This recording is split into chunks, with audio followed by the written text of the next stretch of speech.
Chapter 896, Daly's probe to buy a dictionary late at night, in a city that's somewhat chaotic. Furthermore, I obviously look like someone from Intis. That really is rather dangerous. No, I can't keep wearing this glove. Danitz was stunned for a few seconds before he raised his hand and attempted to take off his boxing glove. When he was halfway done, he suddenly paused and sized up Anderson. When he saw him wearing a black glove on his left hand, he did a hollow chuckle and wore his glove again. I believe that in the southern continent, a place like this requires strength, Danitz added with a faint smile. Anderson's expression remained the same as he continued stroking his chin. Then, what do you plan on doing? Danitz pointed at the staircase and said, I plan on finding the hotel's boss and borrow his dictionary. I believe he will be teaching his children Dudanese. That's an idea worth pursuing. But even with a dictionary, you won't be able to master it any time soon. Even if you grasp a few terms, it will still be rather difficult. After all, the language here is a completely different system from the northern continent, Anderson said with a TSK. Why don't I suggest a solution for you? Your captain has likely taught you some ritualistic magic in the God of Knowledge and Wisdom domain, right? Yes, Danitz replied with a nod without a second thought. Anderson clapped his hands and said, Danitz shook his head without hesitation. I believe in the Lord of Storms, and not the God of Knowledge and Wisdom. The reason why some of the ritualistic magic cast in the past had received a reply was because of Captain. Upon saying that, he shot Anderson a glance. Weren't you born in Seeger, growing up in Lemberg, being classmates with Captain? Then you should also be a believer of the God of Knowledge and Wisdom. Wouldn't it be more effective if you held the ritual? Anderson shook his head and laughed. Despite being believers all the same, those who can actually receive a reply are in the extreme minority. Seemingly in thought, he said, the best method is to find a priest or bishop from the Church of Knowledge. Get them to make some charms. I recall that there are a few pilgrims from Lemberg here in Baron's Harbor. Why don't we visit them tomorrow? Danitz was just about to say yes, when he suddenly revealed a look of suspicion. I have this nagging feeling that you are up to something. Anderson's expression immediately froze. On the airship, Klein had his seatbelt buckled and had a blanket over him as he leaned against his seat, already in deep sleep. At this moment, it was dark outside. There was little light from the lands, and the scenery swept across slowly despite moving at a high speed. Everything appeared peaceful and silent. After an unknown period of time, Klein suddenly jolted awake as he stretched his neck. As he kept death knell on him, he had drank plenty of water. His bladder had woken him up. Pulling away his blanket and unbuckling his seatbelt, Klein covered his mouth and yawned. He walked out of the lounge and headed for the washroom at the corner of the hall. After relieving himself, he washed his hand and left the washroom. When he entered the hall, he suddenly saw a figure. The figure was standing amidst the shadows. It was wearing a black robe, and by its eyes were eyeshadow and blush. At a glance, it looked like a shadow or ghost that had floated out of a corpse. Ma'am Daly. Klein obviously recognized her as he immediately reacted as though he jumped in fright. Daly walked a few steps forward and looked up at Dwayne Dantes's face. She paused her gaze in between his eyes as she curled her mouth into a smile. Your eyes and bearing resembles a friend of mine, especially the eyes. Klein immediately feigned enlightenment as he said with a smile, Ma'am, if our genders were swapped, that would be a standard way of hitting on someone. Daly's eyes didn't move away as she chortled. There's no need for any swapping. A difference in genders doesn't change the definition of such actions. If this were any other time, I really would be trying to trick you into a bed if I had said something like that, even tricking you all the way down the aisle. However, I have no such thoughts at the moment. I came over because yours eyes really remind me of him. It's really quite overwhelming speaking with Ma'am Daly. I can't let her lead the conversation, otherwise, she might realize that Dwayne Dantes isn't the Casanova that has a wide preference or a romance expert. Instead, he's nothing but an inexperienced man in front of charming women. I have to take the lead in this conversation. Klein's mind stirred as he directly asked in a half-joking manner, "Ma'am, do you like that friend of yours?" Daly was taken aback for a second before she pricked her brows, lowered her head, and smiled. "That's not something that needs hiding. If only he could be like you, being willing to take the initiative when facing a woman, proficient at creating a suggestive atmosphere. Perhaps if that were the case, we might already have children. Unfortunately, he's a conservative man. When he chats with me, all he spoke of was matters regarding work or his experiences. Any hints given to him or any joke that went overboard just made him appear uncomfortable. He often found excuses to leave. He looked old, and he didn't look after his hair. He also had a bad memory. He even forgot my birthday. Whenever I thought of him, I got mad, having the urge to push him down into bed, tying his arms to the bed's railing." Klein looked at Daly's head with a gloomy gaze as he sighed to interrupt her. "Ma'am, you've said too much." Daly looked up, speaking with a smile in no way different than before. "I thought you would enjoy talking about matters about this at a deeper level." Klein let out a soft chuckle. "Then why didn't you turn those thoughts into action? I can tell that you aren't just a woman who can only talk." Daly scoffed. "Guess." Following that, she nodded. "Thank you for not saying that I've been harassing you." As she spoke, she turned around and headed for the extensive lounge where the red gloves were. The corners of Klein's mouth curled up slightly as he returned to his room, shaking his head. When she came to the entrance of the extensive lounge, Daly, whose eyes landed on the floorboards, suddenly saw an untied shoelace. She shifted her gaze up as her eyes reflected the black-haired, green-eyed Leonard Mitchell. Leonard glanced at Dwayne Dantes as he entered his lounge and said with a suppressed voice, "He has plenty of secrets. He's not a simple person." Daly chuckled and nodded. "I know." Having said that, she briskly walked past Leonard Mitchell and walked into the extensive lounge. When she covered a few meters, she slowed down her pace and once again lowered her head.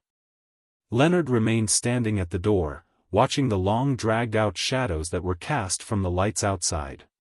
Slowly and silently, he exhaled. Inside the small lounge, Klein stood by the door, raising his right hand and rubbing his temples. He stood there like a statue. In the Berg household in the City of Silver. Derek sat on a stool, munching on bread that was made from black-faced grass powder as he seriously listed down the matters that he had yet to complete in recent times. "I haven't obtained the information of the Bizarro Bane that Mr. World needs. I still lack the points required for the Sequence 5 Vampire Beyonder characteristic. I only have 3 friends. That's not enough. All the clues I have regarding the former chief's mausoleum aren't much." As the thoughts flashed through his mind, Derek filled his stomach and took off his shirt. Holding an open container that had been ground from stone, he used the sticky black liquid inside to smear on the obvious bruises on his body. Although the City of Silver only had edible black-faced grass in its vicinity, it didn't only have one type of plant. There were many kinds of plants, all of them being strange. By using different powers, they could grow and proliferate in the dark, sun-lacking environment that only had lightning. One of the traditions of the City of Silver was to select different plants and mix them with organs of monsters to create various kinds of ointments. They were especially effective when treating most injuries and illnesses.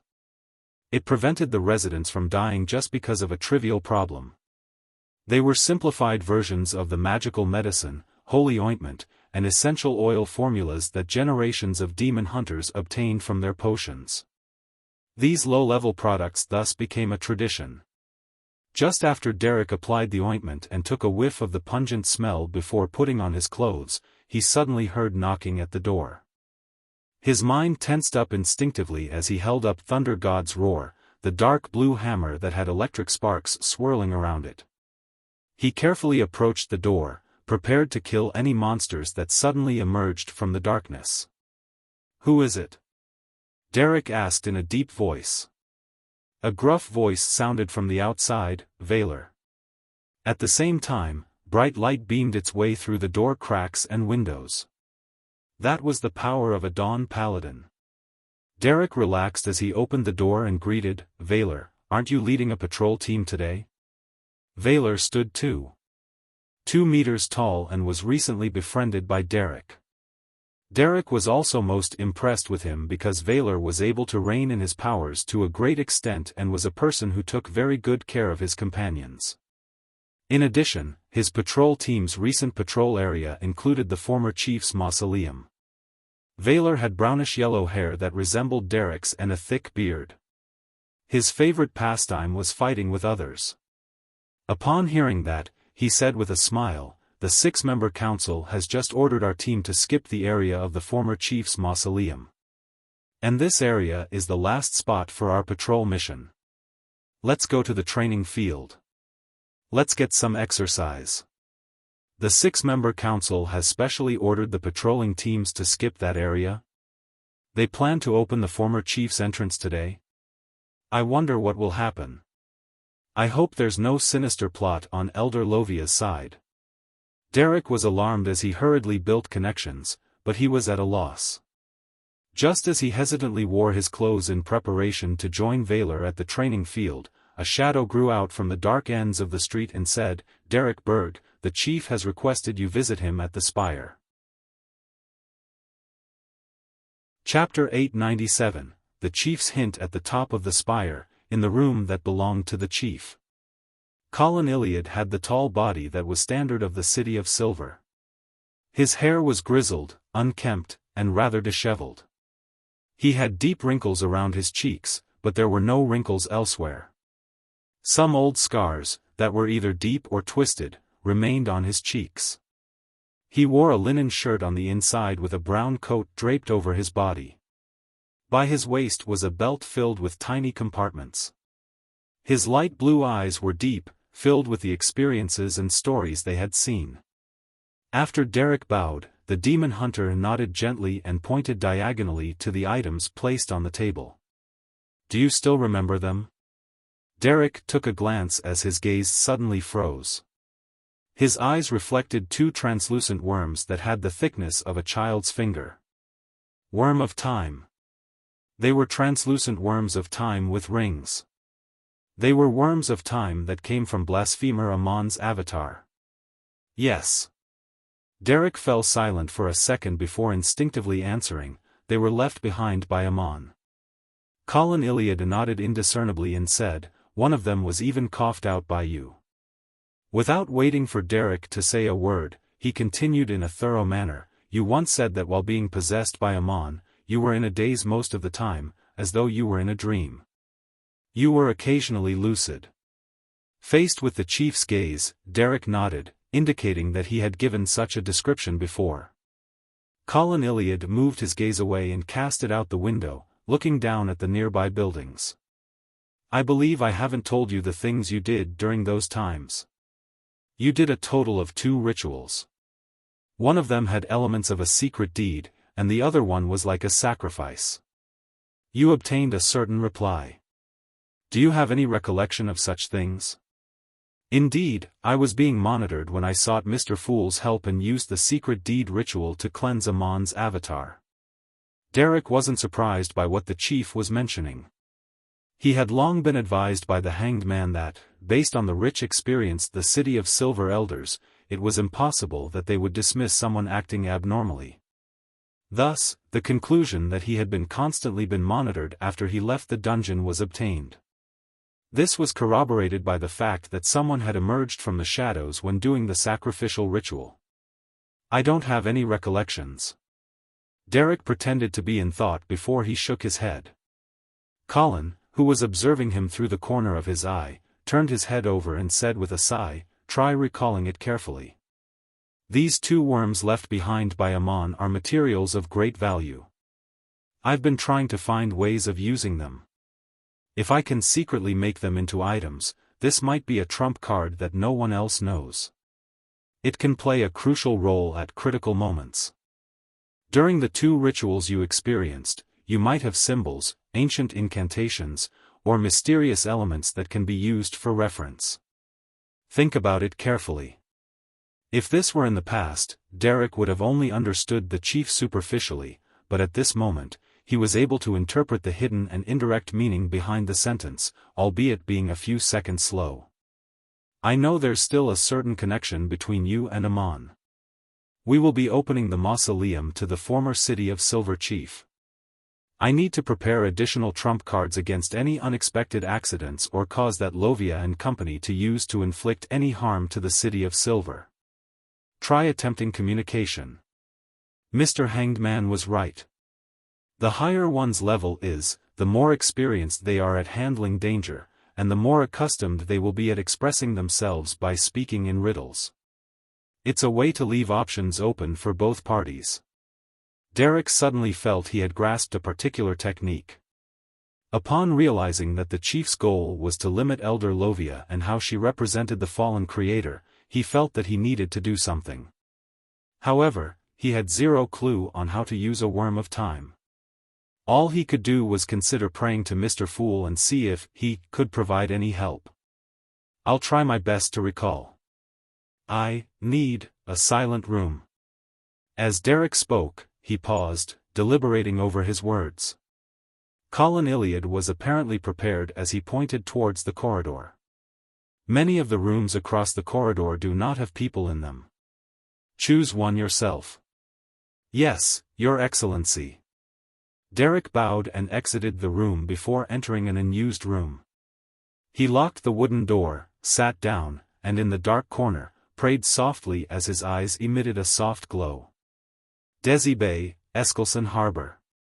Klein left the airship from the gangway with his suitcase in hand, prepared to head into the city on a carriage prepared by the military base. As for Daly Simone, Leonard Mitchell, and the other Red Gloves, they were the first batch to leave the airship.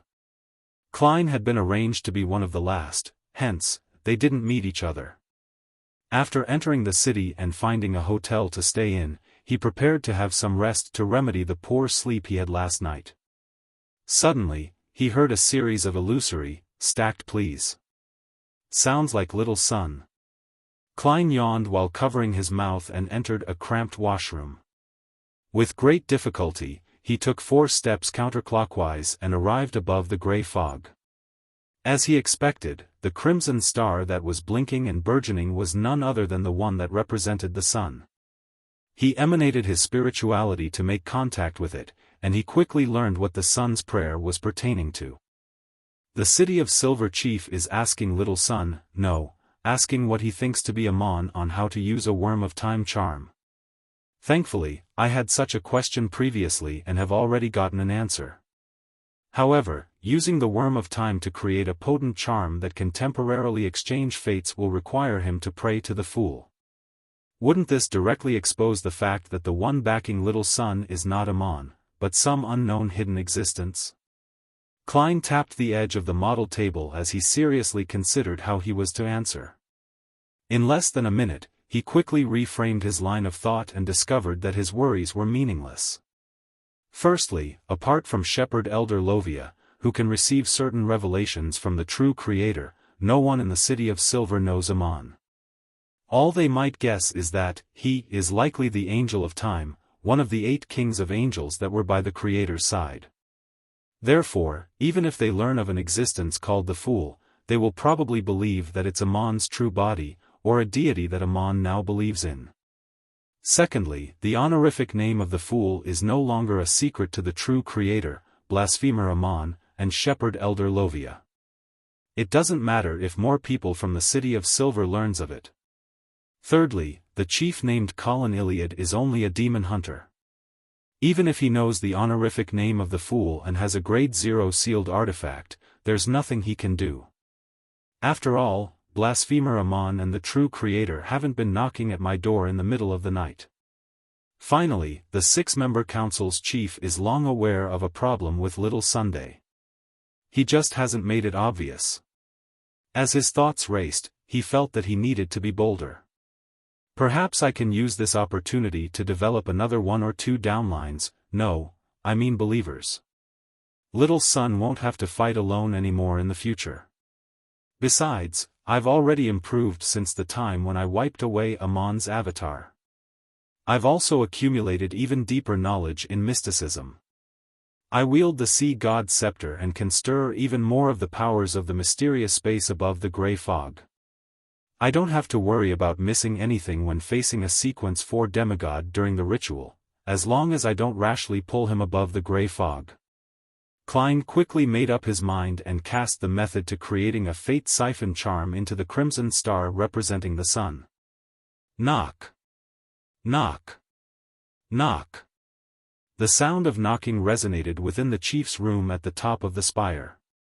And before the knocking even sounded, Colin Iliad had already known that Derek Berg had opened the door and was walking over to his room. Come on in. He turned his body and faced the door. Derek pushed open the door and entered. Bowing, he said, "Your Excellency, I've recalled some vague details." Colin Iliad nodded with a calm expression. What are they? Use pure silver and mercury as materials, Derek succinctly described the beginning of the ritual and paused. I think I muttered an honorific name back then, the fool that doesn't belong to this era. Colin narrowed his eyes and immediately cut him off. The corresponding symbols are the ones left on the candle? Yes, Derek frankly replied. The second line is, the mysterious ruler above the gray fog. At this moment, Colin cut him off once again. Is there no need for other ritual materials? No, Derek nodded, feeling slightly puzzled. Only then did he realize that the chief was apparently deliberately stopping him from reciting Mr. Fool's honorific name. Yes, our common language is Jotun. It's a language that can stir the powers of nature. If I were to directly say out the honorific name, it would result in all kinds of unknown effects. I know that Mr. Fool is a true deity and trustworthy, so I was reciting it all out habitually. However, the chief doesn't know that. Derek continued, feeling somewhat enlightened. Third line, the king of yellow and black who wields good luck. Colin silently listened in silence before nodding. Very good. Although I cannot be sure that the content you recall is of any use, it's still a sizable contribution. I'll get someone to add to your contribution. Return, or go to the library to read some books for a while. Yes, Your Excellency. Derek wore a deadpan look as he silently heaved a sigh of relief and rapidly retreated to the room at the top of the spire. Colin Iliad watched him leave before heading behind his desk and sitting down. He cast his gaze on the 2 translucent ringed worms in front of him. Beside the worms was a notebook. Drawn on it was a secret symbol comprised of half a pupil-less eye and half contorted lines. Colin's gaze remained fixed for a while, as though he had been petrified. After a while, he slowly stood up and took out 3 candles. Chapter 898, Response. After setting up the candles, Colin Iliad found a piece of pure silver and picked up a carving knife beside it. With steady strokes, he carved out a palm-sized charm vessel. Then, he followed Derek Berg's description, drawing the secret symbol of the fool on both sides of the silver piece. The entire process was completed quickly. If an observer was watching, they wouldn't have been able to discern his actions. Yet, the final product didn't show any flaws. It looked like a piece of art that had been slowly carved out. Right on the heels of that, Colin Iliad found another bottle of mercury. Directly using his powerful spirituality, he guided the liquid inside to trickle into the charm and fill all the patterns. He prevented the mercury on the side facing down from dripping due to gravity. Repeating the process, he made a second charm. Colin Iliad placed them in front of the candles and placed a translucent ringed worm on each of them.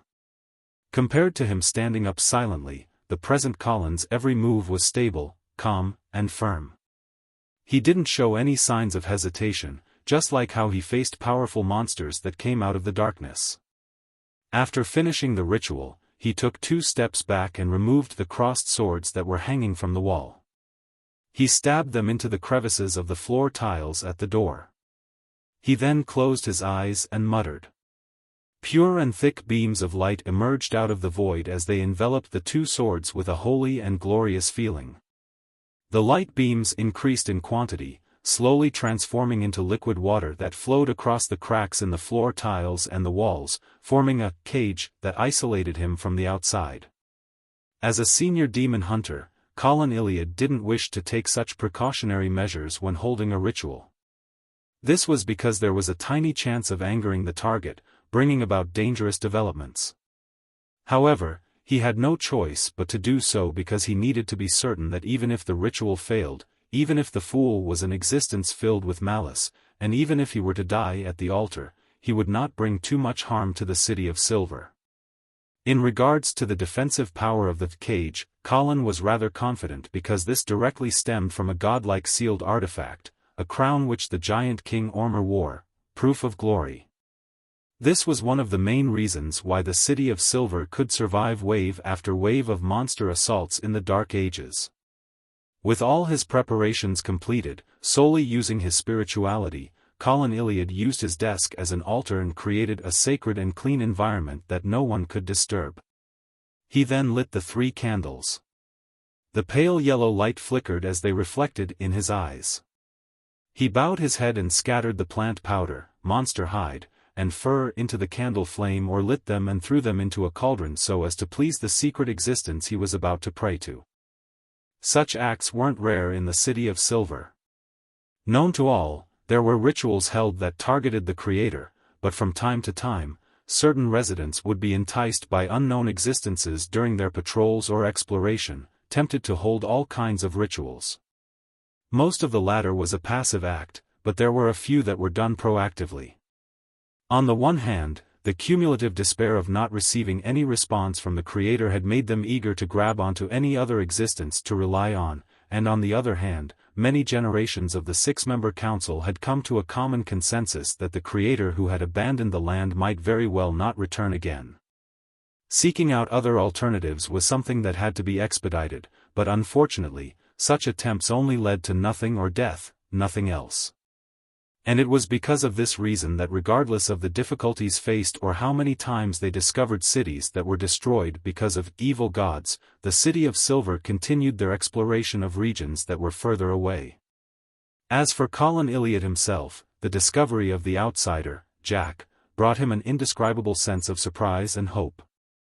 The encounters when they explored Afternoon Town and the prophecies of the kings of Angel's Ploy and the ecclesiastic had made him feel a more pressing sense of urgency. He no longer held hope for the Creator's return. With the 2 reasons combined, along with Lovia's and Derek's abnormality, as well as the prophecy of the apocalypse, as chief of the 6-member council, senior demigod and powerful demon hunter, Colin Iliad had no choice but to attempt to dance on the edge of a knife. He had no choice but to consider making a transaction with a hidden existence. Silently exhaling, Colin took a step back and chanted with a weather-worn tone, "The fool that doesn't belong to this era. The mysterious ruler above the grey fog. The king of yellow and black who wields good luck. I pray to you, praying for the strength that stems from mystery, and praying for the bestowment that stems from good luck. I implore you to make these items on this altar turn into charms." Just as Colin spoke with a cadence of mystery, he saw the altar in front of him immediately turn dark. It was as though an indescribable godhood was emanating from the candle in the middle. The candle's flame instantly burgeoned, but it failed to light the surroundings. Instead, it made everything turn illusory, making countless shapes produce seemingly non-existent transparent shadows as they covered every inch. High above this illusory world and countless figures, there were 7 lustrous brilliances of different colors spiraling. They seemed to possess immense knowledge. And above these 7 lustrous brilliances, there was an endless grayish-white fog, and sitting above was an ancient palace that looked down upon everything. Demon hunter Colin temporarily forgot everything else as he stared intently at the scene above the altar.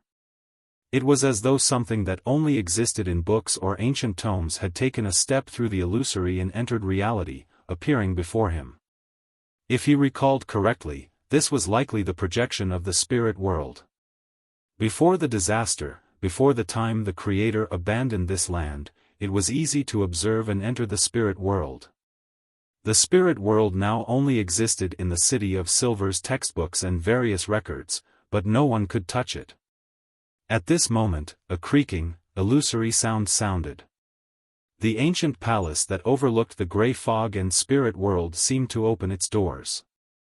Right on the heels of that, Colin saw the unformed charms in front of the candle produce a greyish luster. Their patterns were then lit up, as they intercrossed with each other, suddenly bursting into a blinding radiance, enveloping the pure silver foils and the ringed worms. The dark world above the entire altar also instantly warped. Everything was quickly restored to normal as two strange black crystalline charms appeared on the altar. They were like a pair of eyes of some existence that silently observed the world. Demon Hunter Colin was taken aback as he retracted his gaze and bowed his head. With a deep voice, he said, "Thank you for your blessings, praise you." He didn't delay as he immediately ended the ritual and removed the seal. After doing all of this City of Silver chief of the 6-member council returned to the desk and picked up the 2 charms made from the 2 Amon avatar remnants. At this moment, his mind was still fixated on the scene he had previously seen. Based on his knowledge in mysticism, those that were situated high in the spirit world were mentioned to be the 7 lights in ancient tomes.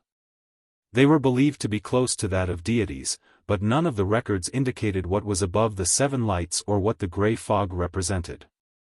They didn't indicate what the ancient palace which was enveloped by the grey fog while overlooking the entire spirit world represented. And during the entire ritual, Colin Iliad only felt that the fool he was praying to was staid, mysterious, and almighty, nothing like the evil beings who often like to express their powers as though eager to showcase something. Such a performance had a close parallel in the records of the City of Silver, the Creator. As he looked at the charms in hand in his condition, the grizzled demon hunter Colin suddenly closed his eyes as figures flashed past his mind for some reason. They were his father, mother, elder brother, younger sister, oldest son, youngest son, daughter, and oldest grandson whose lives he had personally ended. This already old chief remained silent for a very long time before he suddenly sighed softly.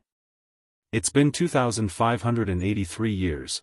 After 2,583 years, the City of Silver had finally received a normal response. In the library in the steeple. Derek was in the ancient myth section. He often browsed when he saw a notebook he had never seen before. This notebook's cover was made from a particular monster's hide. There were clear patterns on it, and the pages inside were old and yellowed. The records included the experiences of the original author when he encountered different monsters. These monsters were mostly accessible among the City of Silver's textbooks. Even their special traits were the same. However, the thoughts and experiences from the numerous battles left Derek reading in relish as he read seriously. As he flipped through it, he suddenly noticed a monster named Shapeshifter. Such monsters didn't come equipped with the intelligence to communicate, but they were adept at setting up traps to deal with targets. Furthermore, they could disguise as others, using what seemed like fascinating methods to complete a hunt. The notebook's owner had commented on them as being bizarre and dangerous. This is very similar to Mr. World's guess of the Bizarro Bane's traits. Could Shapeshifter be the Bizarro Bane? Derek felt delighted as he quickly read the rest of the entry. He discovered that this type of monster lived towards the north, in a faraway city's ruins. And the monsters in that area's darkness were powerful and terrifying. Even the 6-member council wasn't able to deal with some of them, therefore, after 2 attempts, the City of Silver paused any exploration of the area. To date, exploration of the area hadn't been resumed. Due to such reasons, the City of Silver's textbooks didn't make mention of the unique monsters there. After reading the record, Derek subconsciously flipped the notebook to the last page, wishing to know who had experienced the 2 harrowing explorations. As he flipped through it, he saw a name, Colin Iliad. Desi County, Eskelson Harbor. Klein returned to the real world, rubbed his temples, and collapsed into bed. To give the City of Silver's chief a better impression of the fool and generate more trust, he had proactively added some special effects when responding, expressing the might of the mysterious space above the gray fog during the secret deed ritual and sacrificial and bestowment ritual. This expended quite a sizable amount of his spirituality, exhausting him. I'll find food for creeping hunger when I wake up. I'll let it have a good nap above the gray fog. Klein thought in his stupor and soon fell asleep. He was woken up by his rumbling tummy after sleeping from morning to the afternoon. Chapter 899, Berserk Sea's Spirit World. The ingredients used for Desi's pies are much more generous than in Backland. However, they prefer adding some local spices. It felt a little odd when taking the first few bites, but after getting used to it, it's quite a different style. Klein sat inside his hotel and swapped between taking a mouthful of the oily pie and drinking a mouthful of cool, refreshing sweet iced tea. He was living quite an idyllic life. After he had his fill, he didn't immediately pack up.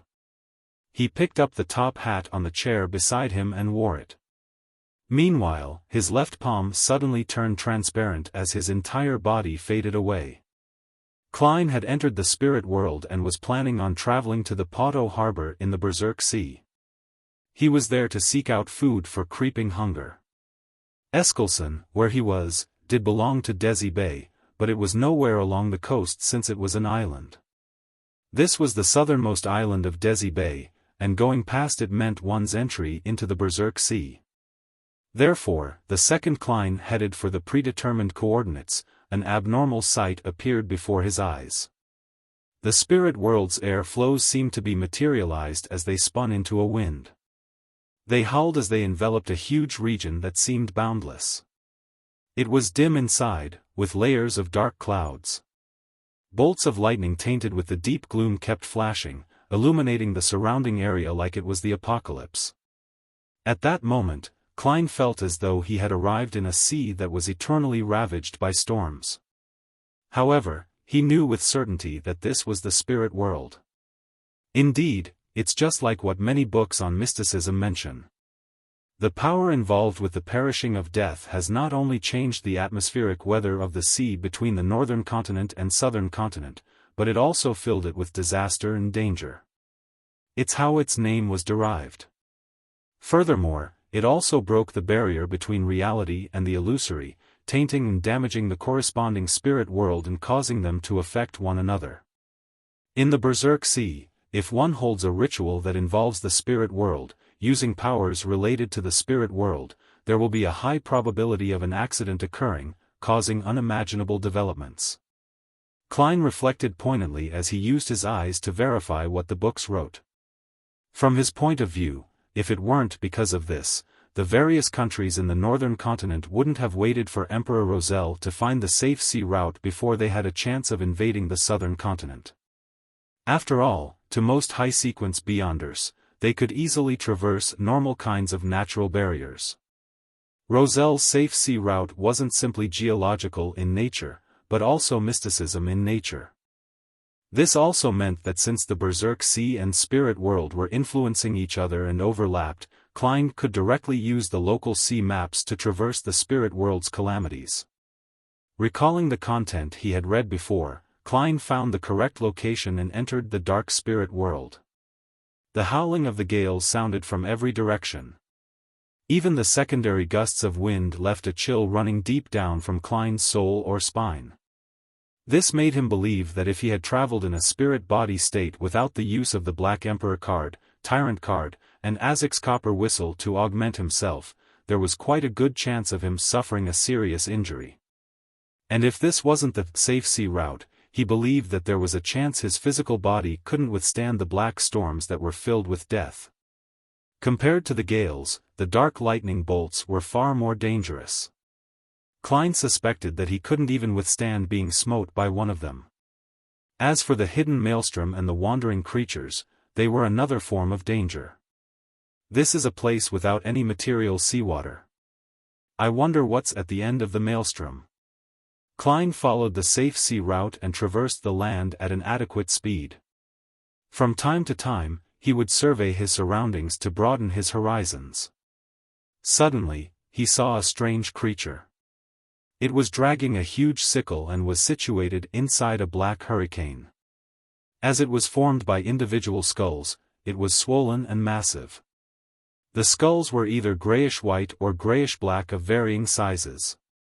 They were also from different species, and all of them were stacked into one, forming its torso, limbs, and head. Almost at the same moment that Klein saw this strange creature, it also discovered Klein. All the skulls turned their heads in unison, producing a grinding sound that couldn't be concealed. The dark eye sockets were countless in number as they followed and overlapped one another. Klein's forehead throbbed as he used traveling to pass through the area, entering the next safe sea route. And on the nearby illusory sea, bloody arms and illusory greenish-black tentacles extended out from the sea surface. Outside the city of Silver, a black mausoleum stood inverted over the ground like an inverted pyramid. At that moment, there were all kinds of dense black plants that grew out from the cracks in the mausoleum's bricks. Even the heavy door by the entrance was covered with them. Colin Iliad had 2 swords slung across his back as he stood with 2 other elders of the 6-member council. They were observing the passage that diagonally led them deep underground. Lovia with her silver, curly hair watched silently for a moment before saying, "It should be possible already." Unlike how she usually switched randomly between 2 mental states, this shepherd elder was now staid and calm.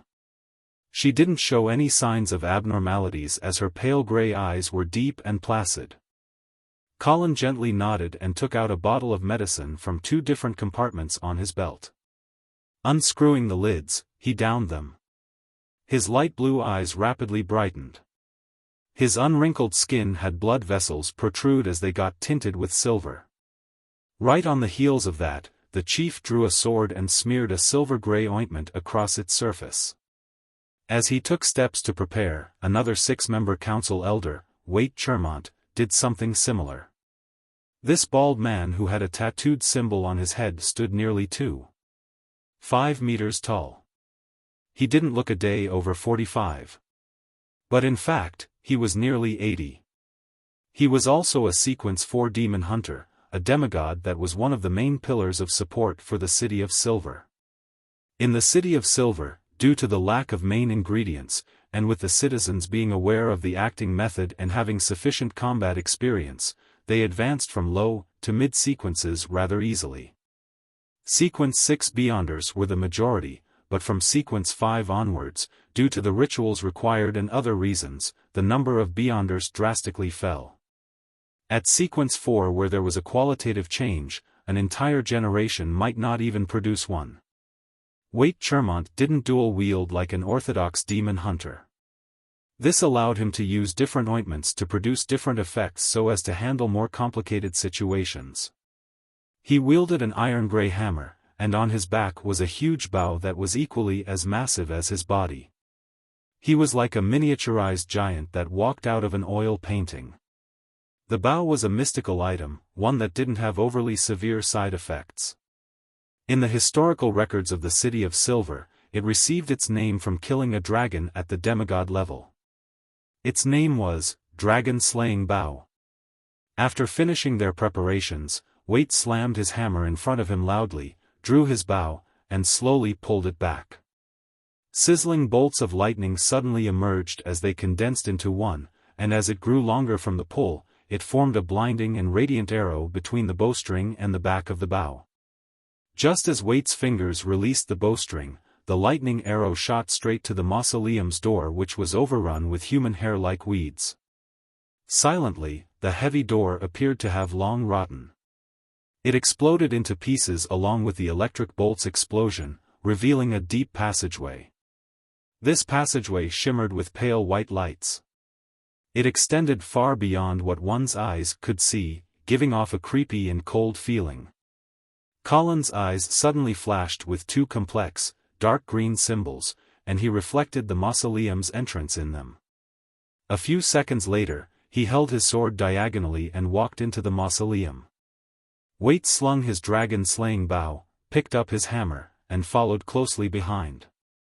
The purple-robed Lovia's expression remained the same as she followed through the shattered door at a decent pace with her hands empty. As they descended via sections of passageways and staircases, the 3 members of the 6-member council didn't show any unrest or anxiety in the completely silent environment. They allowed their footsteps to echo in their surroundings. After descending 1 level, they suddenly saw a river before them. It was an illusory and jet-black river. Under the river's surface were blood-colored arms that had been skinned. Green baby-faced veins and slippery tentacles with eyes were densely entwined together. They kept flailing upwards in a bid to grab whatever passed them. The river was close to the side of the entrance. There were figures of different heights wearing old clothes with their backs facing the 3 elders. They kept walking back and forth as though they were vexed over the crossing of the river. Suddenly, one of them sensed the trio approaching them. He slowly turned his body to look at Colin, Wait, and Lovia. It was an elder with his hair being completely white. His forehead and the corners of his mouth were deeply wrinkled. His eyes were light blue and hollow. His expression was numb and blank. Colin Iliad's pupils shrank, as he recognized the man. It was his brother, the brother that had been possessed by Amon. He had personally ended his life. At this moment, the other figures turned around, revealing faces that Colin, Wait, and Lovia found extremely familiar. But they were all abnormally numbed faces. Lovia's expression remained unperturbed, but behind her, an illusory knight more than 5 meters tall had appeared at some point in time. This knight wore ancient silver full-body armor. Its eyes were red like blood as they burned akin to flames. After traversing the safe sea route for about 10 seconds, Klein arrived at the Berserk Sea's Podo harbor. This place deviated from the main sea route and didn't belong to any country. It was a free city for pirates. When his feet hit solid rock, he randomly produced a face, but he wasn't in a rush to enter the port city which had buildings randomly laid out. He reached into his pocket and pulled out an iron cigar case. While passing through the Berserk Sea's spirit world, he had sensed Azek's copper whistle trembling slightly. Removing the wall of spirituality, Klein opened the cigar case and took out the ancient and exquisite copper whistle. This copper whistle had lost its usual coldness and mildness, and it was now burning hot. However, this anomaly was rapidly dissipating. Chapter 900, Self-Recommendation. The abnormality associated with the Berserk Sea is suspected to be a result of the perishing of death. Legend has it that this deity's corpse and items are hidden somewhere in these waters, awaiting someone with a special key to open it. This copper whistle came from Mr. Azek, and Mr. Azek is indeed a direct descendant of death, as well as being from the 1st or 2nd generation. Therefore, this copper whistle had sensed something or had been influenced. Thoughts flashed across Klein's mind as they coalesced today to form a theory. He planned on finding an inn in Podo harbor, head above the gray fog, and use dream divination to attempt to obtain a revelation. Then, he would consider the time and method for returning to Eskelson harbor. It was to prevent himself from encountering any avoidable accidents. And before that, he needed to seek out food for creeping hunger. After walking down the seaside cliff, Klein entered Podo harbor. The buildings here were pretty much built anywhere one desired. There was almost zero planning, causing the roads to be very wide or narrow to the point that it only allowed a single-person passage. In certain areas, one couldn't see the sky when looking up, only to see a swath of clothes that were hung up to dry. Wearing a new face, Klein strolled through such an environment with many pedestrians dressed in pirates' attire. He then habitually headed for the bar to seek out prey.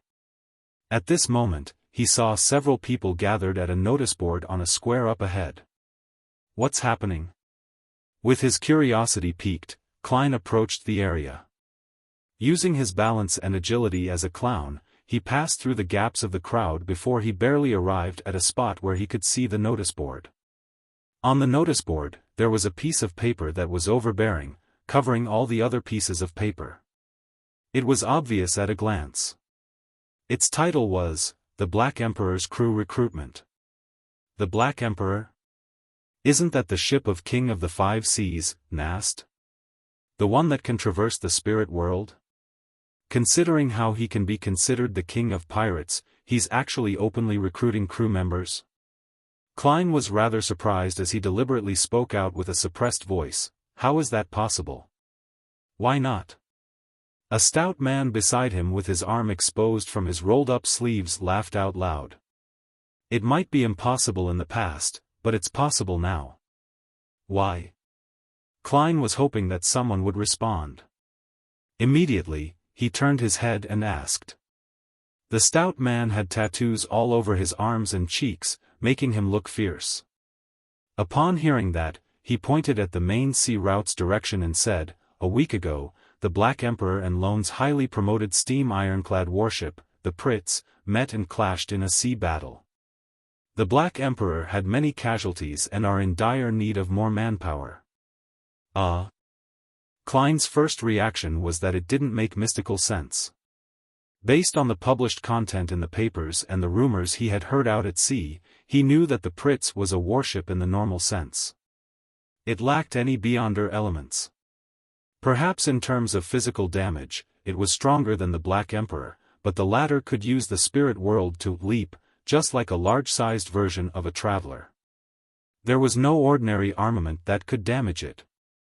Furthermore, King of the Five Seas Nast was likely a Sequence 3 demigod of the Black Emperor Paths of the Divine. He was the most infamous powerhouse at sea.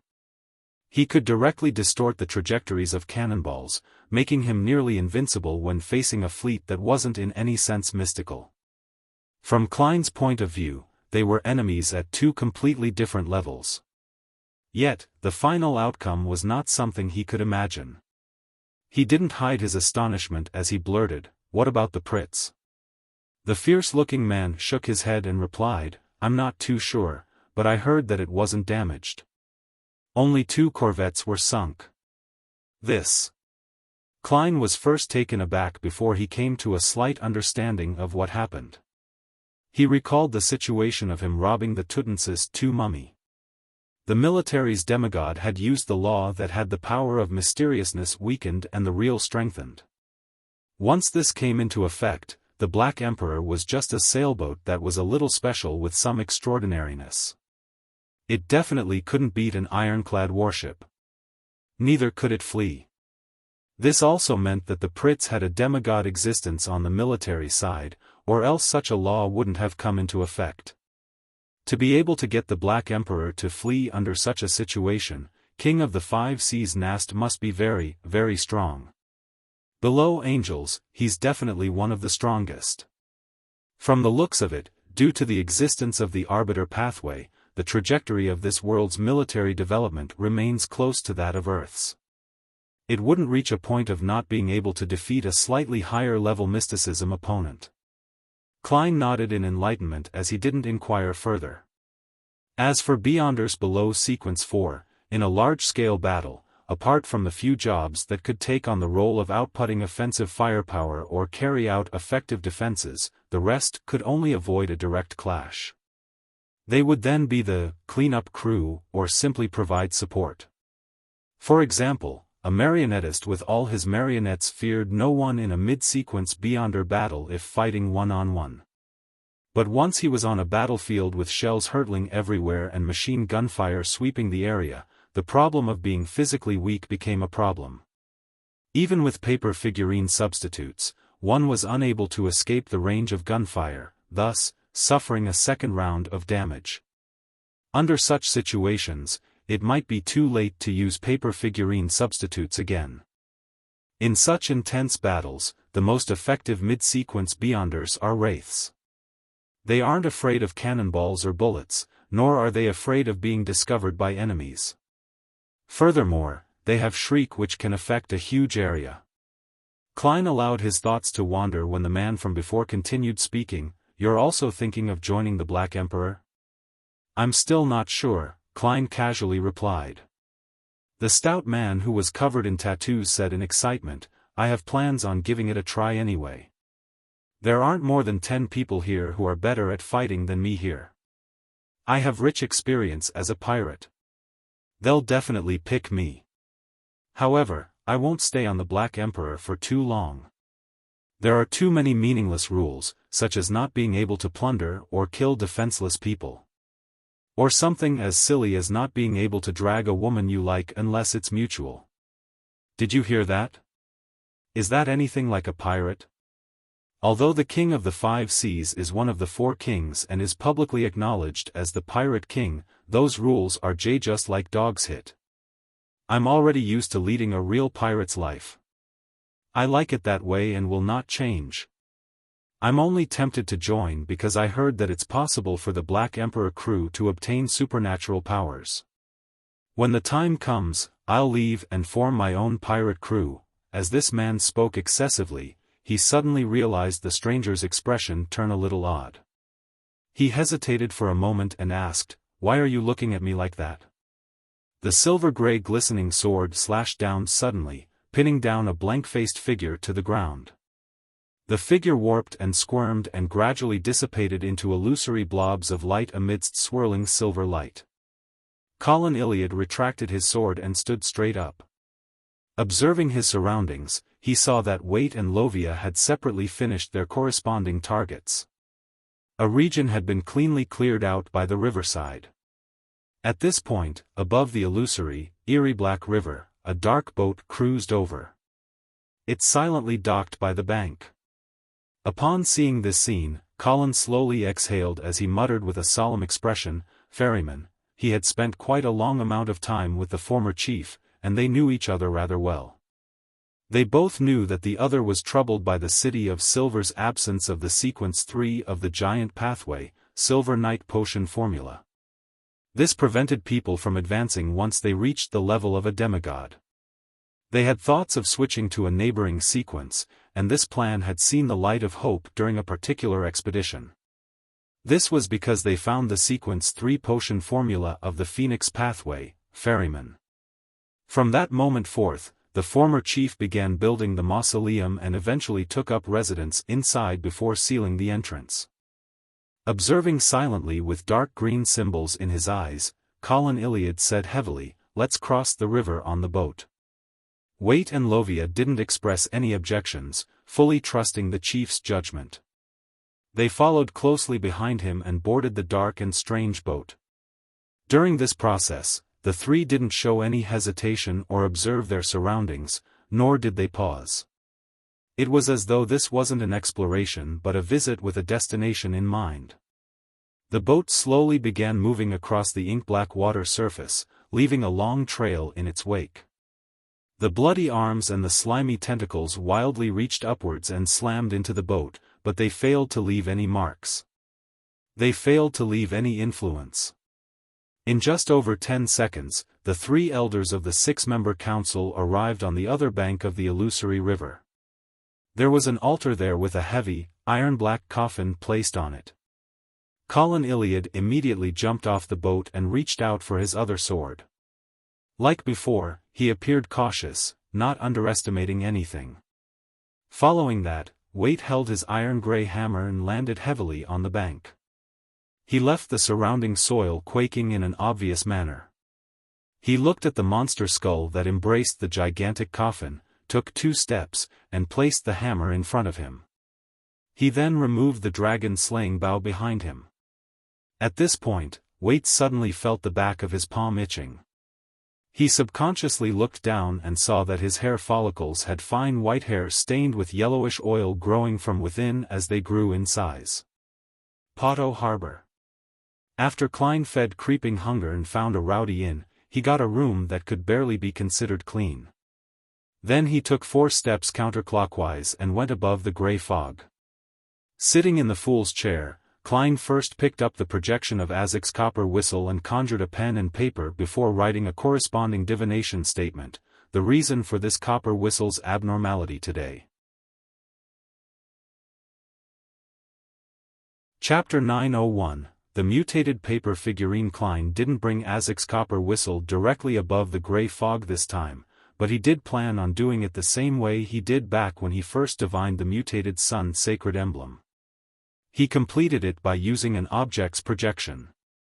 Although this would decrease the accuracy to a certain extent, causing the divination to fail at obtaining any effective revelation, it guaranteed that the item was undamaged thanks to the gray fog being an intermediary layer.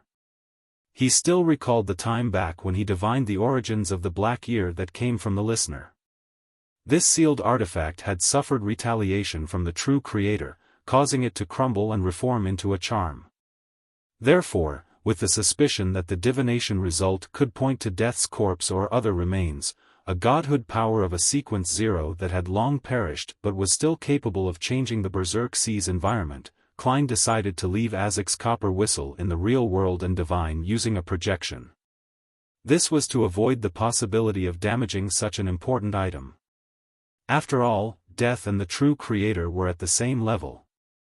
As for why Klein dared to directly use Grozel's travels to divine its origins, it was because the ancient god, Dragon of Imagination, had long since perished.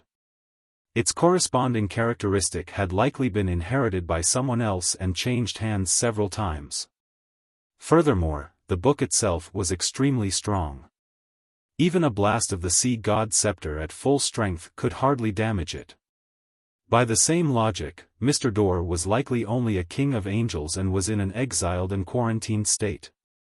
He could only barely send out his ravings, making it impossible for him to deal any actual damage. With the help of the power of the mysterious space above the gray fog, I can quickly recover from the damage and corruption without any lasting repercussions. If Azek's copper whistle were to be destroyed, it would truly be gone. I wouldn't be able to contact Mr. Azek again and use it to attract the undead. I won't even be able to carry it around with me.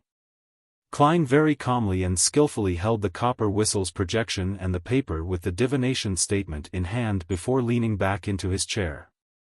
Half closing his eyes, he chanted softly in a state of cogitation, the reason for this copper whistle's abnormality today. After chanting it 7 times, Klein fell into a deep sleep and entered the dream world.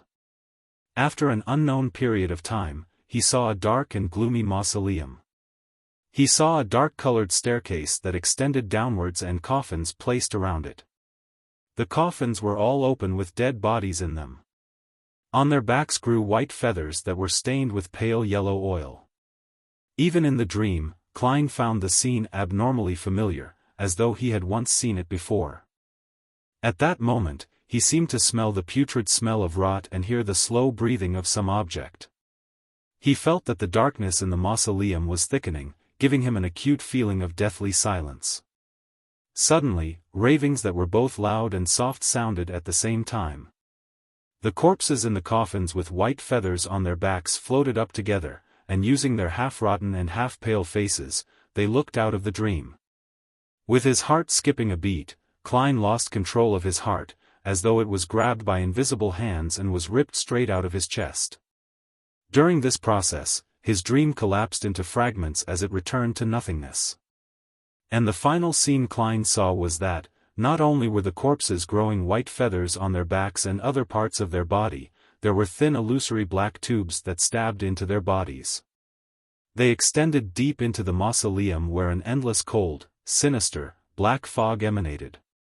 The black fog slowly contracted and expanded, producing panting sounds. When the commotion from this scene landed in Klein's eyes and ears, the color in his skin rapidly drained. It left his skin rotting and overflowing with pus. It made his pores produce thin and dense white feathers that were stained with pale yellow oil. It made the projection of Azek's copper whistle in his hand shatter into a blob of black fog.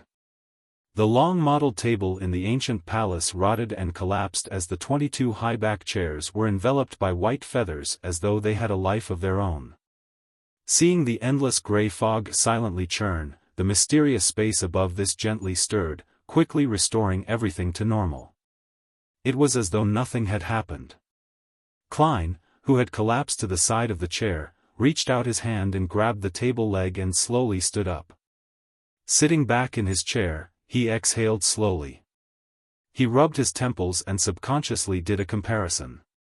Weaker than the true creator and eternal blazing sun, but stronger than Mr. Door. However, I'm not sure if it's because the latter was exiled and quarantined, which minimized the amount of power transmitted over. Why am I thinking about these comparisons? It's not like I'm their match. It will still be the same even if I become a demigod. Unfortunately, I didn't directly see the object hidden in the black fog, otherwise, I might be able to obtain some potion formulas or mysticism knowledge.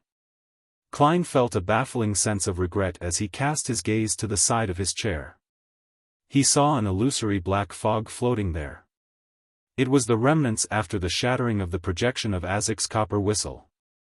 There's no sensation of strength, which means it can't be used as a charm. What is its use? Klein thought of something else as he summoned a backup paper angel from his junk pile and cast it onto the illusory black fog. The moment the two made contact, they immediately fused together. The paper figurine quickly turned black and appeared serene and quiet. On its back grew white feathers that were stained with pale yellow oil. Such a change was only maintained for a second. The paper figurine returned to its original state, but it didn't seem corporeal, as though it was half illusory. Apart from that, there were feather-like patterns that covered the paper figurine's back. What can this be used for? Klein made the mutated paper figurine land back in his palm. He didn't dare to use divination to determine its effects, afraid to see the scene from his dream before, allowing the now prepared object from deep inside the black fog to invade where he was. After repeated checks, Klein used his knowledge in mysticism to determine something. This doesn't contain any powers itself, but it's substantially unique. Perhaps it can create special effects that are related to the undead domain when used as a paper figurine substitute or paper angel. It's like my adventurer's harmonica. Although it doesn't contain any strength, it can summon a messenger with great strength. Klein immediately put away the mutated paper figurine and began interpreting the scene from his dream. Black mausoleum, open coffins, corpses with feathers on their back, black fog emanating deep inside. These revelations seem to point towards death or something important that death left behind. Or perhaps it's a certain product of the numinous episcopate's artificial death. Right, why did I find what I saw familiar? Klein carefully recalled and quickly found an answer. He had seen a similar scene in a particular divination a long time ago. That time, the contents of his divination was the result of hiding matters related to Mr. Azek from the Nighthawks. Back then, he had seen two scenes in his dream. One was of himself falling into a sea of blood and being pulled out by Azek. The other was them finding themselves in a dark and gloomy mausoleum, looking as though they were searching for something. Klein had once tried interpreting it, believing that the first scene represented him in danger and being rescued by Mr. Azek. The second scene represented them exploring a mausoleum or somewhere that symbolized a mausoleum together. The former had been verified during the meteor that came falling from the skies in Backlund. The latter finally revealed clues today. Could it be that the place that Mr. Azek and I will be exploring is the mausoleum that I just saw? But, this mausoleum is very dangerous. The object in the deepest part of the black fog has a very high level. It's only slightly weaker than true deities. Furthermore, it's filled with malevolence. Klein knitted his brows bit by bit, believing that their exploration together wasn't naturally a good thing. This made him believe that it was necessary for him to stop Mr. Azek. However, he also suspected that the divination scene he saw couldn't be avoided. Otherwise, a worse outcome would happen in a dramatic way of having destiny unfold. At least during my first divination, there was only the exploration scene and no appearance of danger. Perhaps there's a way to circumvent it. This might be why seers are often so vague. At times, being too clear might backfire. Klein planned on vaguely mentioning his dream without providing any interpretation when he met Mr. Azek again and allowing him to share his views. After making up his mind, Klein leaned back and looked at the dome of the magnificent palace before vanishing from above the grey fog. Light, shattered light and the pure light of dawn, emitted from the elder of the six-member council, the other demon hunter, Wait Chermont's body. It dissolved the white feathers that grew out of the pores of his skin as he suppressed the subsequent squirming of his flesh and blood. His arm muscles swelled as he pulled the bowstring of the dragon-slaying bow, allowing silver electric bolts and the dawn of light to mesh into a dazzling arrow. The arrow flew out and instantly reached the altar, which was piled with monster skulls. It hit the heavy, iron-black coffin. Silently, the arrow's beam dimmed and vanished without leaving any effect.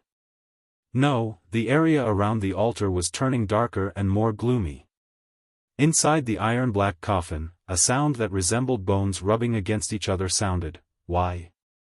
Why are you disturbing my slumber?" Upon hearing this, Wait's heart instantly became heavy. This was because there was no hint of hiding its malevolent intent, and that it also meant that the former chief might have transformed into a monster. The City of Silver's attempt at salvation had once again failed. With a bang, the coffin's lid flew up and shattered into pieces. A large wave of black fog emanated out from beneath in an incessant manner.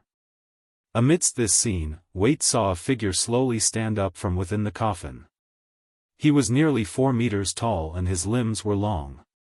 His body was covered in white feathers that were tainted with faint yellow oil. Behind his back were thin illusory black tubes that connected out into infinity. Behind the 3 members of the 6-member council, a huge wave stirred in the pitch-black river. All sorts of arms, tentacles, and veins surged over.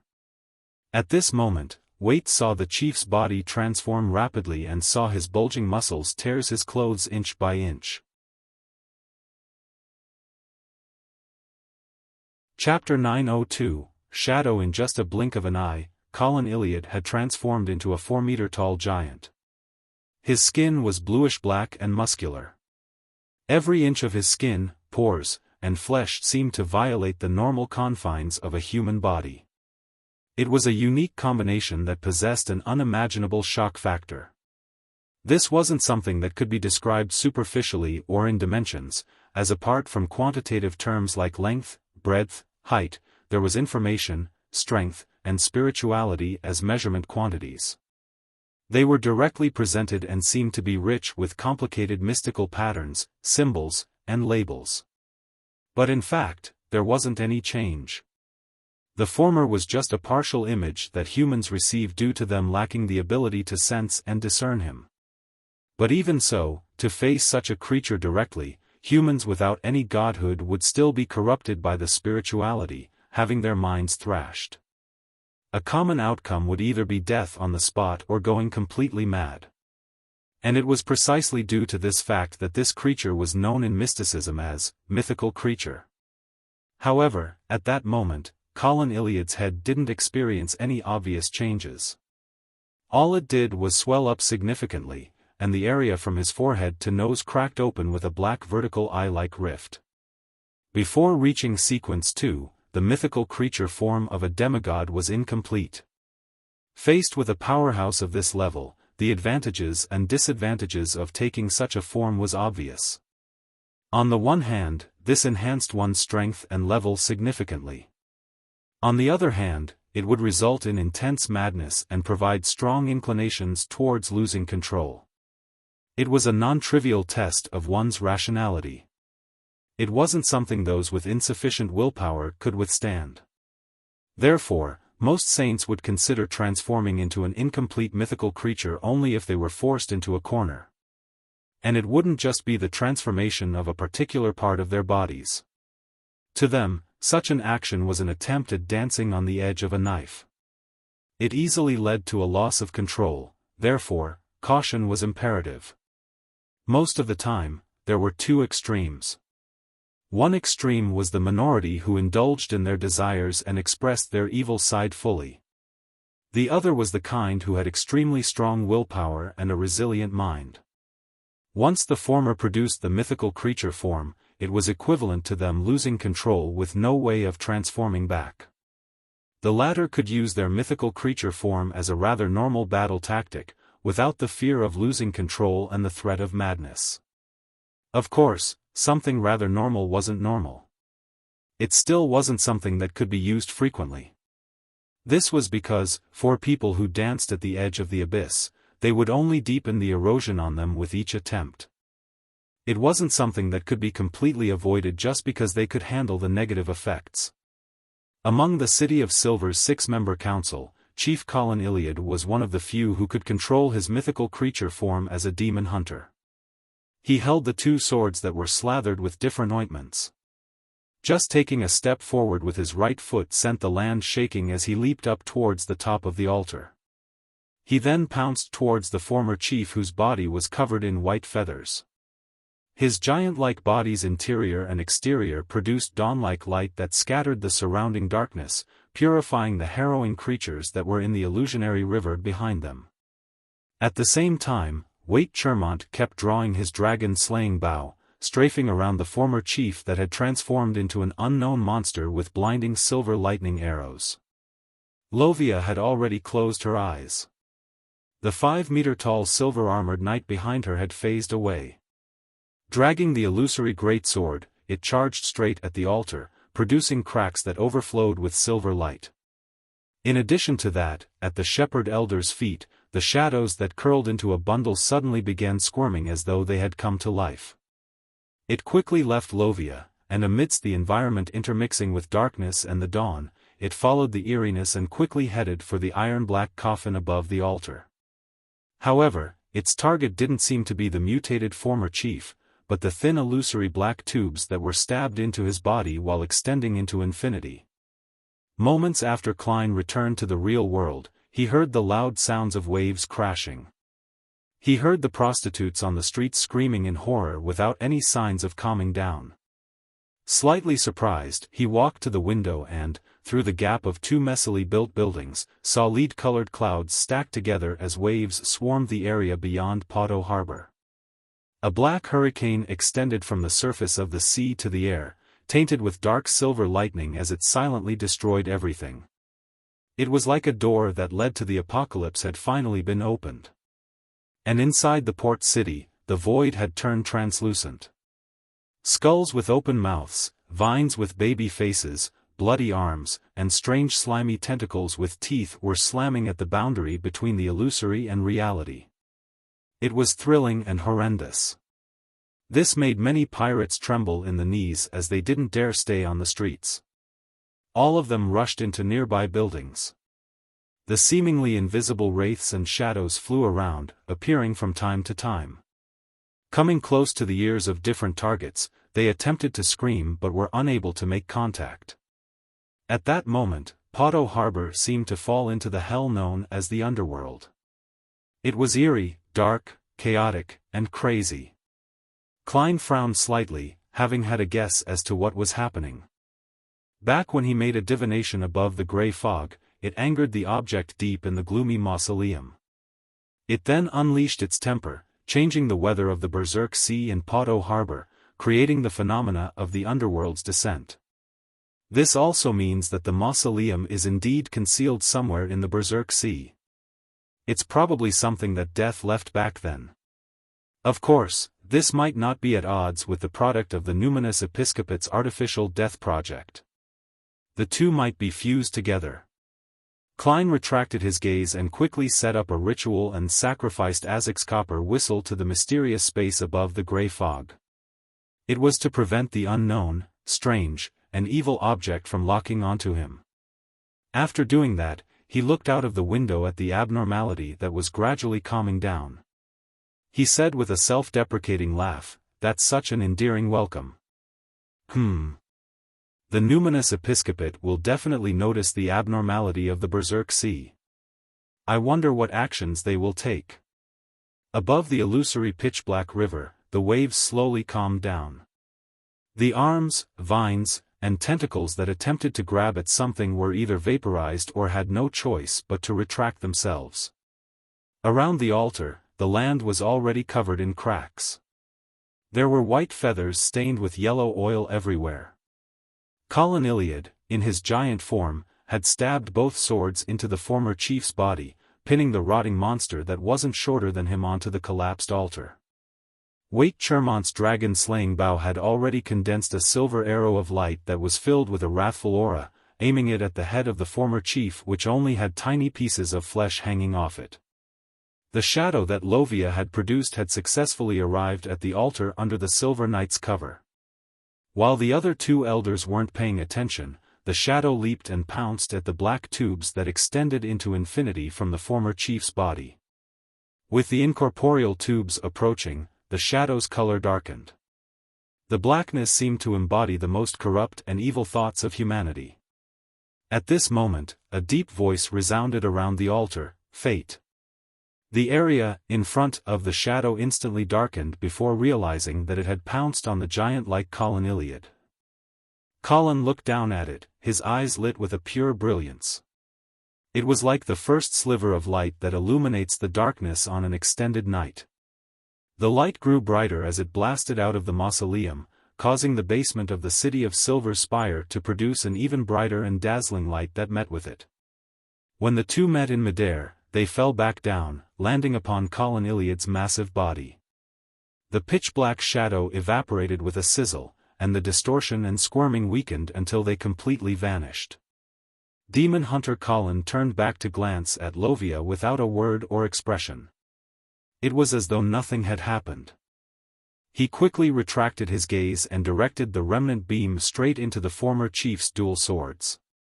Lovia stood there with her eyes closed without showing any signs of panic or fear. Instead, she slowly sighed. In the City of Generosity biome, Alger Wilson circled around many times in order to escape any imaginary trackers or monitors before arriving at the artisan's residence. He pulled the doorbell. He had heard that the artisan had recently been infected by a disease and strange snoopers had appeared in the vicinity. Alger's first suspicion was the Demonist sect, but on careful thought, he felt that the artisan had no way to withstand the temptation of their charm based on his preferences.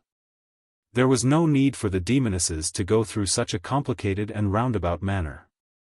All they needed to do was curl their fingers and showcase their charm, and he would divulge and agree to everything. Therefore, Alger believed that there was another reason for the matter. He needed to see it for himself to prevent the delivery of the mystical item from being delayed.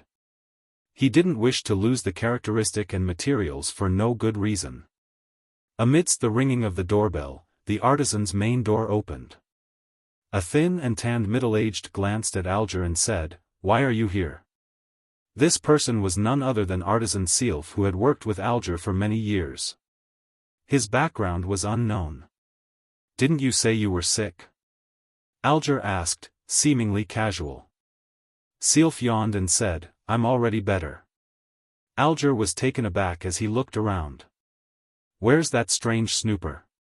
Sealf's eyebags were a little puffy as his brown eyes revealed looks of fatigue and impatience. "Who the hell knows? There's been no sign of the snooper anyway. In short, I'll be moving soon. It's too dangerous here." Alger heaved a sigh of relief. "That's good." He paused for a moment before saying, "Aren't you inviting me for a cup? A fellow like you who only seeks high-proof alcohol has no way of appreciating fine wine." Sealf pulled at his flaxen-colored hair and moved to the side to make way.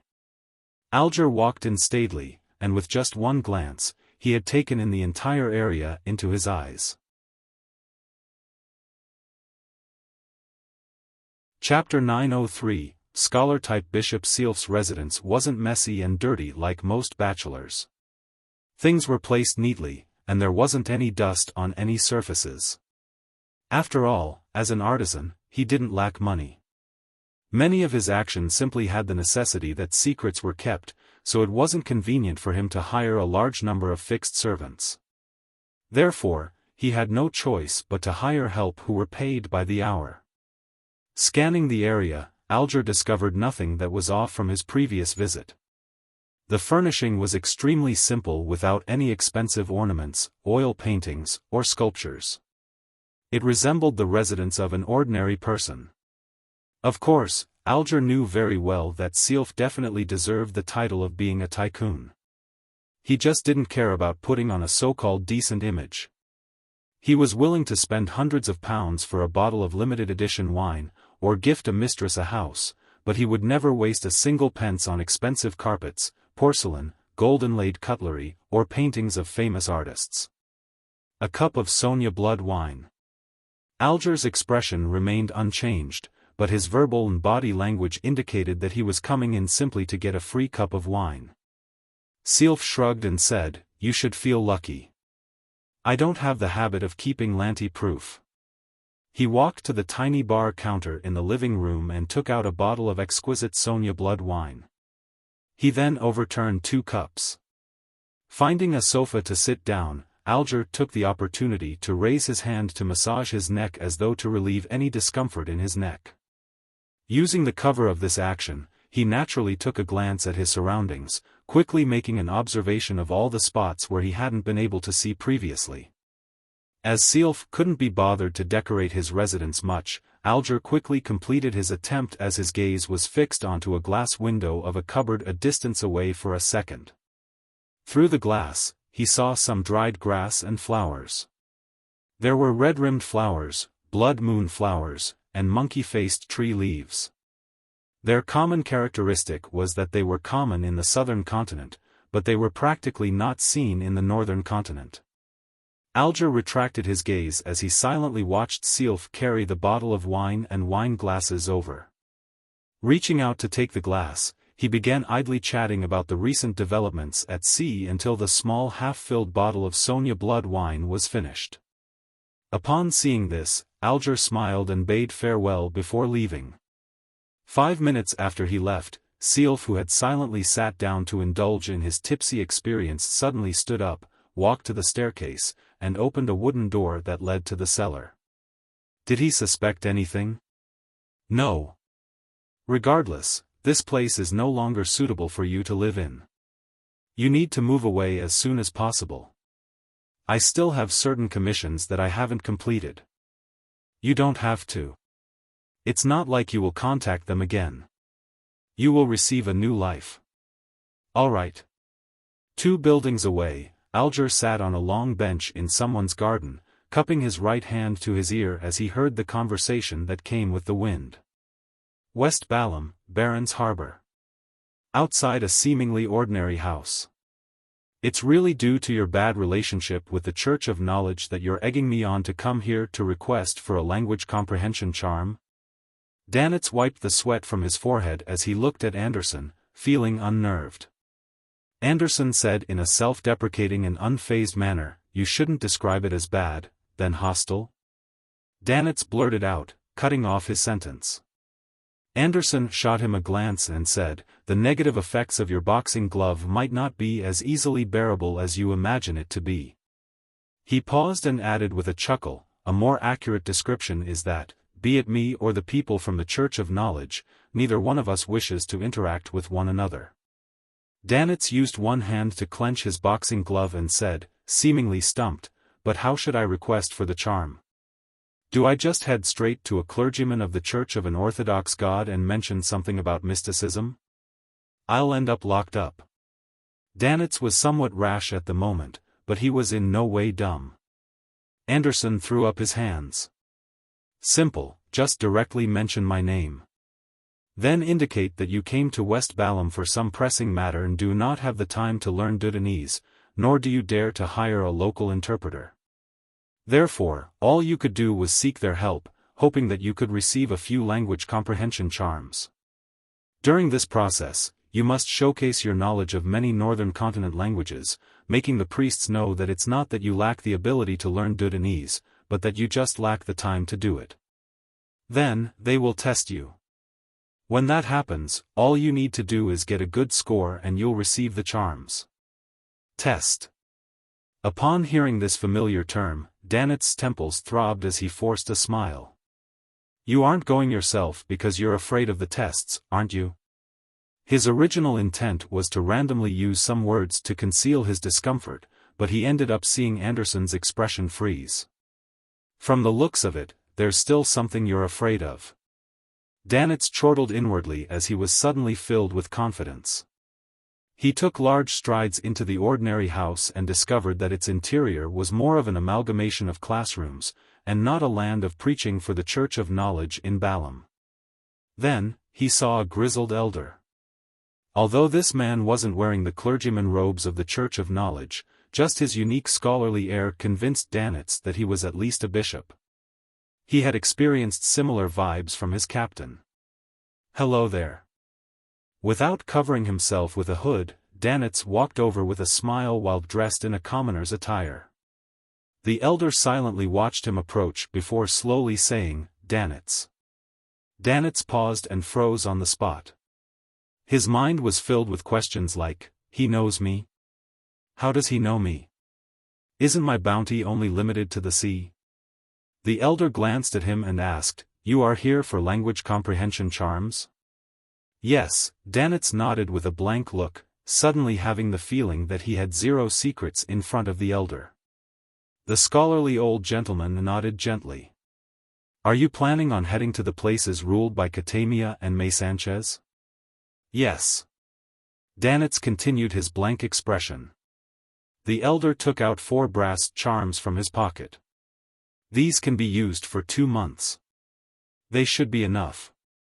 Danitz received it with a blank look and after a few seconds, said, "That's it? It's that simple? Isn't there supposed to be a test?" "You don't want it?" the scholarly elder asked with a smile. "No, it's not that." Danitz suddenly shook his head, and before his brain could react, he had already asked, "How do you know me? How do you know I want language comprehension charms?" The elder wore a few looks of pity in his eyes as he slowly said, "Your captain contacted me. She said that you refused to stop no matter how much they called out to you when you left the ship, rushing straight into the harbor. She had actually prepared a few language comprehension charms for you." As he spoke, the man shook his head, the look in his eyes somewhat ambivalent. It was as though he was looking at a student who was often careless in class. "I should have long realized that. Captain is such a meticulous person. It's impossible for her not to consider the problem of the language barrier." Danitz resisted the urge to slap himself. When the elder saw the changes in Danitz's expression, he shook his head and asked, "It probably wasn't your own idea to seek help here, right? I was about to use divination to find you." "Ah, right. It was suggested by Anderson Hood," Danitz immediately replied. The elder was taken aback for a second before his expression turned ashen. At that moment, Anderson was sitting outside in the shade.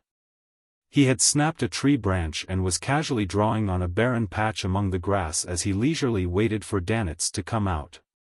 He had no doubts that this unqualified hunter could obtain the language comprehension charms. This was because, as long as Danitz mentioned Vice Admiral Iceberg Edwina, everything would become much simpler. The only difference was how many rounds of tests he needed to take.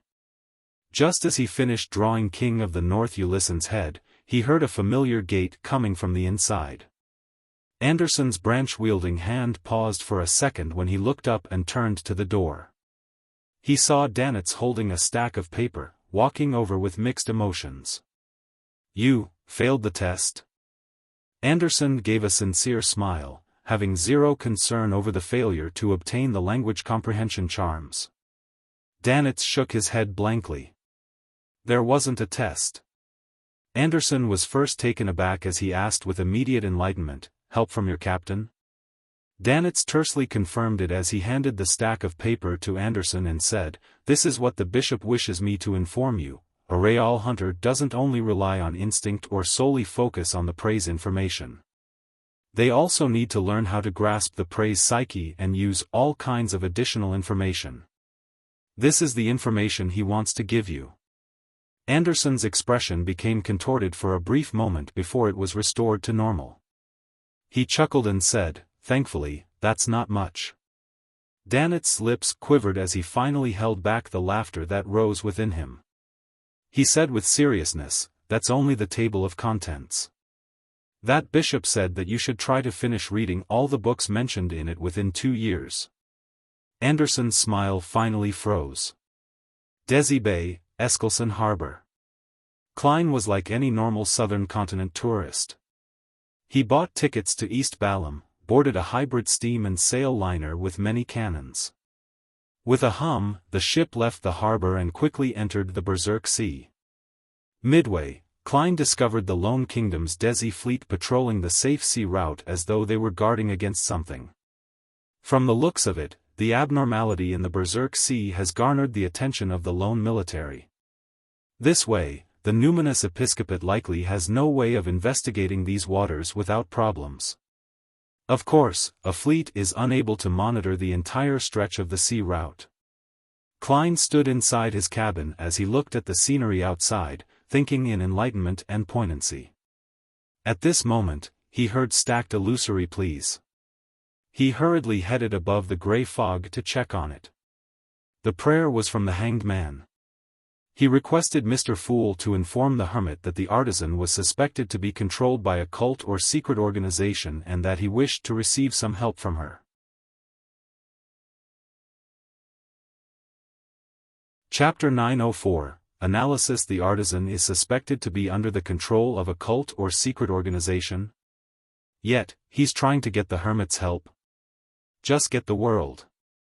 Who knows which waters the future is in at the moment and how long it would take to reach there. What's more, the world can teleport. After hearing the Hanged Man's prayers, Klein subconsciously rebutted his request, believing that it would delay an opportunity, causing unnecessary losses.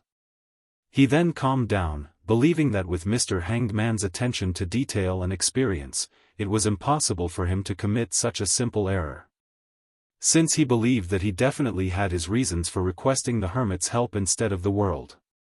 This also means that Mr. Hanged Man has determined that the matter hasn't reached a critical state that requires immediate action. He even wishes to observe further to find more clues and details. Besides, since Ma'am Hermit had offered to provide help in advance, it means that she believes that, for the time being, her region of activity would overlap with Mr. Hanged Man's. If anything really happens, she would be able to rush there at the fastest speed possible. Or does she too have powers similar to teleport? But that's a very low possibility. Klein tapped the edges of the model table, believing that he should trust Mr. Hanged Man's experience. Of course, this also included the fact that Mr. Hanged Man hadn't described in detail about his discoveries or areas of suspicion, preventing him from inferring or divining the truth of the matter. As his thoughts stirred, Klein threw the Hanged Man's prayer scene into the crimson star representing the hermit. As he was waiting for Admiral of Stars to reply, he suddenly saw the star representing the sun suddenly contract and expand as it produced stacked layers of prayers. The City of Silver's exploration of the former chief's mausoleum has some preliminary results. Klein made a guess as he emanated his spirituality over. In accordance with his expectations, Little Sun began recounting everything that had happened after the 3 members of the 6-member council opened the former chief's mausoleum. This included encountering the souls of their deceased relatives, the river they crossed which hid countless strange creatures, and how they faced the incomplete mythical creature form of the former chief whose body was covered in white feathers. It also included Shepherd Lovia's separation of a shadow in an attempt to pounce onto the illusory tubes that extended out of the former chief's body. However, she was stopped when Colin Iliad used the Fate Siphon charm, swapping his and the former chief's fate for a brief moment, causing a difference in outcomes. Thin illusory black tubes. White feathers stained with pale yellow oil. This sounds familiar. Yes, wasn't this the main characteristic in the scene I saw when I divined the abnormality with Azek's copper whistle? And the reason that former chief built the mausoleum was to switch to sequence 3 ferrymen of the death pathway. As Klein listened, his mind raced, joining the dots together and considering what kind of conclusion he could receive from that. Soon, he had a bold guess. The mutation of the City of Silver's former chief had a certain connection with the numinous episcopate's artificial death project. Although this conclusion sounded inexplicable and unbelievable since the City of Silver was situated in the completed isolated forsaken land of the gods, it was a place that could only be entered through certain means via the giant king's court and ruins of the Battle of the Gods. Even the 7 deities couldn't find it or have the power to infiltrate it. However, the numerous similarities made Klein, who was sensitive to coincidences, combine the actions of Shepherd Elder Lovia in the operation and eliminate the other possibilities so as to seriously consider what the two seemingly unconnected matters might possibly point towards. From the scene that he received from divination and the experiences of having white feather grow from the pores of the back of his hands when he summoned the failed product of artificial death, as well as the encounter of the 3 City of Silver Elders, he began suspecting that the numinous episcopate's attempt might have achieved success to a certain degree. Through a series of sacrificial rituals and the transformation of their own high-sequence beyonders, they influenced death's remains via backward propagation, causing that abstract, illusory uniqueness which represented a deity's authority to generate some form of sentience. This allowed the object that was only a totem and a concept to come to life. Hence, this unintelligent object that couldn't be considered artificial death had begun assimilating the entire ritual, eagerly exerting its influence on lower sequence beyonders of the same pathway. After reaching certain conditions, the object hidden in the depths of the black fog could extend thin illusory black tubes, establishing connections with the target, and draw upon their strength to transform their bodies. And this method might involve the underworld or something special about death's domain. It could circumvent the force that isolated the forsaken land of the gods and make effective contact with the beings within. Therefore, the shadow that Shepherd Elder Lovia had produced was a bestowment of the true Creator. Its goal was to follow the thin illusory black tubes on the former chief's body and trace the remains of the corrupted death. Perhaps this was how the Mother Tree of Desire replaced the chained god back then and seized the corresponding authority. Thankfully, the current chief of the City of Silver has a very clear mind. He knew ahead of time to seek out the secret existence backing Little Sun for help. By using the Fate Siphon charm, he remarkably foiled the true Creator's ploy. From the looks of it, the 2 powerful sealed artifacts of the City of Silver are good at purification. They're able to stop the shadow that can corrupt death's remains. As the fool, I seem to have crossed the true Creator once again. Of course, Amon will be the one taking the blame since the Worm of Time was contributed by him. Through Little Sun's description and relying on his own interference, Klein roughly figured out the hidden conflict that happened during the City of Silver's exploratory operation. Meanwhile, he also gained a first look at Shepherd Elder's mental condition. To Lovia, thin illusory black tubes that lead to the outside world was undoubtedly the key to the City of Silver's escape from the forsaken land of the gods. Therefore, she was very certain of her actions this time, without showing any signs of regret. She would only believe that the chief was the one who shattered that hope. It's not too terrifying to have someone do evil deeds. What's most terrifying is when people who have a martyrish mentality do evil they believe to be right. Klein couldn't help but sigh inwardly. As for why Little Sun knew what happened inside the mausoleum so clearly, it was obvious that Chief Colin Iliad had informed him during a casual chat. At this point, Derek had already recounted how the 3 elders had retrieved a special sealed artifact. It was a beyonder characteristic left behind by the former chief that had fused with his bones. The former chief was from the giant pathway, beginning from sequence 9 warrior to sequence 4 demon hunter. The ferryman potion he consumed corresponds to the death pathway's sequence 3. The 2 beyonder characteristics mixed together must be weirder and more varied than a single pathway. Together with the added effects of artificial death, the final sealed artifact must be very powerful. Of course, the negative effects will probably be equally powerful. Yes, back when the Black Illusory River was described, the various weird creatures likely corresponded to the underworld. This is similar to the scene I saw in the Berserk Sea. It's also similar in effect to what Miss Sharon's mystical item created. As Klein thought about it, he listened to Little Sun wrap up the topic of the exploration before mentioning the monster known as shapeshifter. After Derek finished describing it, Klein felt that shapeshifters were very likely bizarro banes. He hurriedly summoned a gold coin from the junk pile and did a divination to confirm his guess. With Little Sun's current strength, there's no way for him to head to that city to hunt it. I can only wait until that chief prays to the fool once again or seeks help via Little Sun. Anyway, there's no rush. I haven't found the spirit world plunderer yet. Klein nodded indiscernibly. After requesting Mr. Fool to pass the corresponding information to Mr. World, Derek said that he had enough points and could soon exchange for the Beyonder characteristic for Sequence 5 Vampire and complete the 3-party transaction, so he requested that Mr. Moon prepare himself. On the future, which was slowly cruising across the waters of the Rorstad archipelago. Admiral of Stars Katlia thanked Mr. Fool and nudged the glasses on her nose. Opening the window to the captain's cabin, she shouted to everyone, "Turn towards Byam." After issuing the command, this pirate admiral curled the corners of her mouth. She finally had the chance to establish a long-term cooperation with an artisan. But at that moment, she suddenly thought of a problem. If she easily received the help of an artisan, would Frank Lee, who hadn't been able to obtain a Sequence 5 potion formula, attempt to make the Druid Beyonder characteristic into an item to expedite his paused experiments? That's not a good thing. Katlia subconsciously raised her hand and pinched her forehead. On the liner, Klein, who had finished handling the matters, focused on enjoying his trip. Due to the Berserk Sea's abnormal change in weather, the liner he was on board had chosen to take a further and more roundabout sea route that was much safer.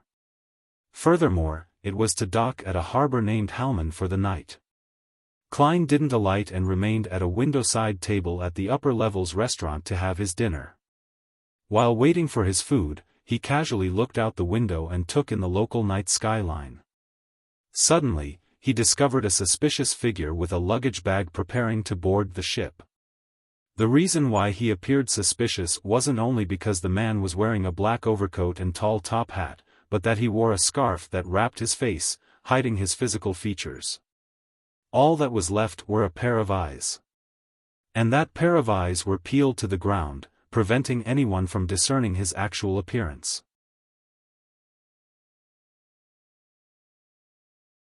Chapter 905, Psychological Blind Spot. Based on his experience from watching many detective animations, Klein believed that someone who wore a scarf to conceal his face and hid his physical characteristics with an overcoat was likely problematic. He probably hid an unspeakable secret, especially when it wasn't winter yet and the temperature in the Berserk Sea couldn't be considered cold. However, this has nothing to do with me. Even if a locked room murder mystery happens, the one having a headache would be the captain. I should head above the gray fog later to do a divination and see if this trip will be smooth. Klein didn't mind the matter, but he still thought about it conscientiously. He retracted his gaze and looked at the desi roasted fish that was being served by the waiter. After having dinner, he returned to his cabin and completed a divination above the gray fog. He obtained the conclusion that there wouldn't be drastic changes to the environment he was in and that everything would happen smoothly. This allowed Klein to fall asleep peacefully without relying on cogitation as he slept till daybreak. With a whistle from the steam engine, the liner began moving and departing Halman Harbor. The harbor could still be vaguely seen as Klein saw a figure there. The figure wore a white shirt and a dark blue coat. He had a rather high nose, deeply recessed eyes, light blue eyes, and brown curly hair.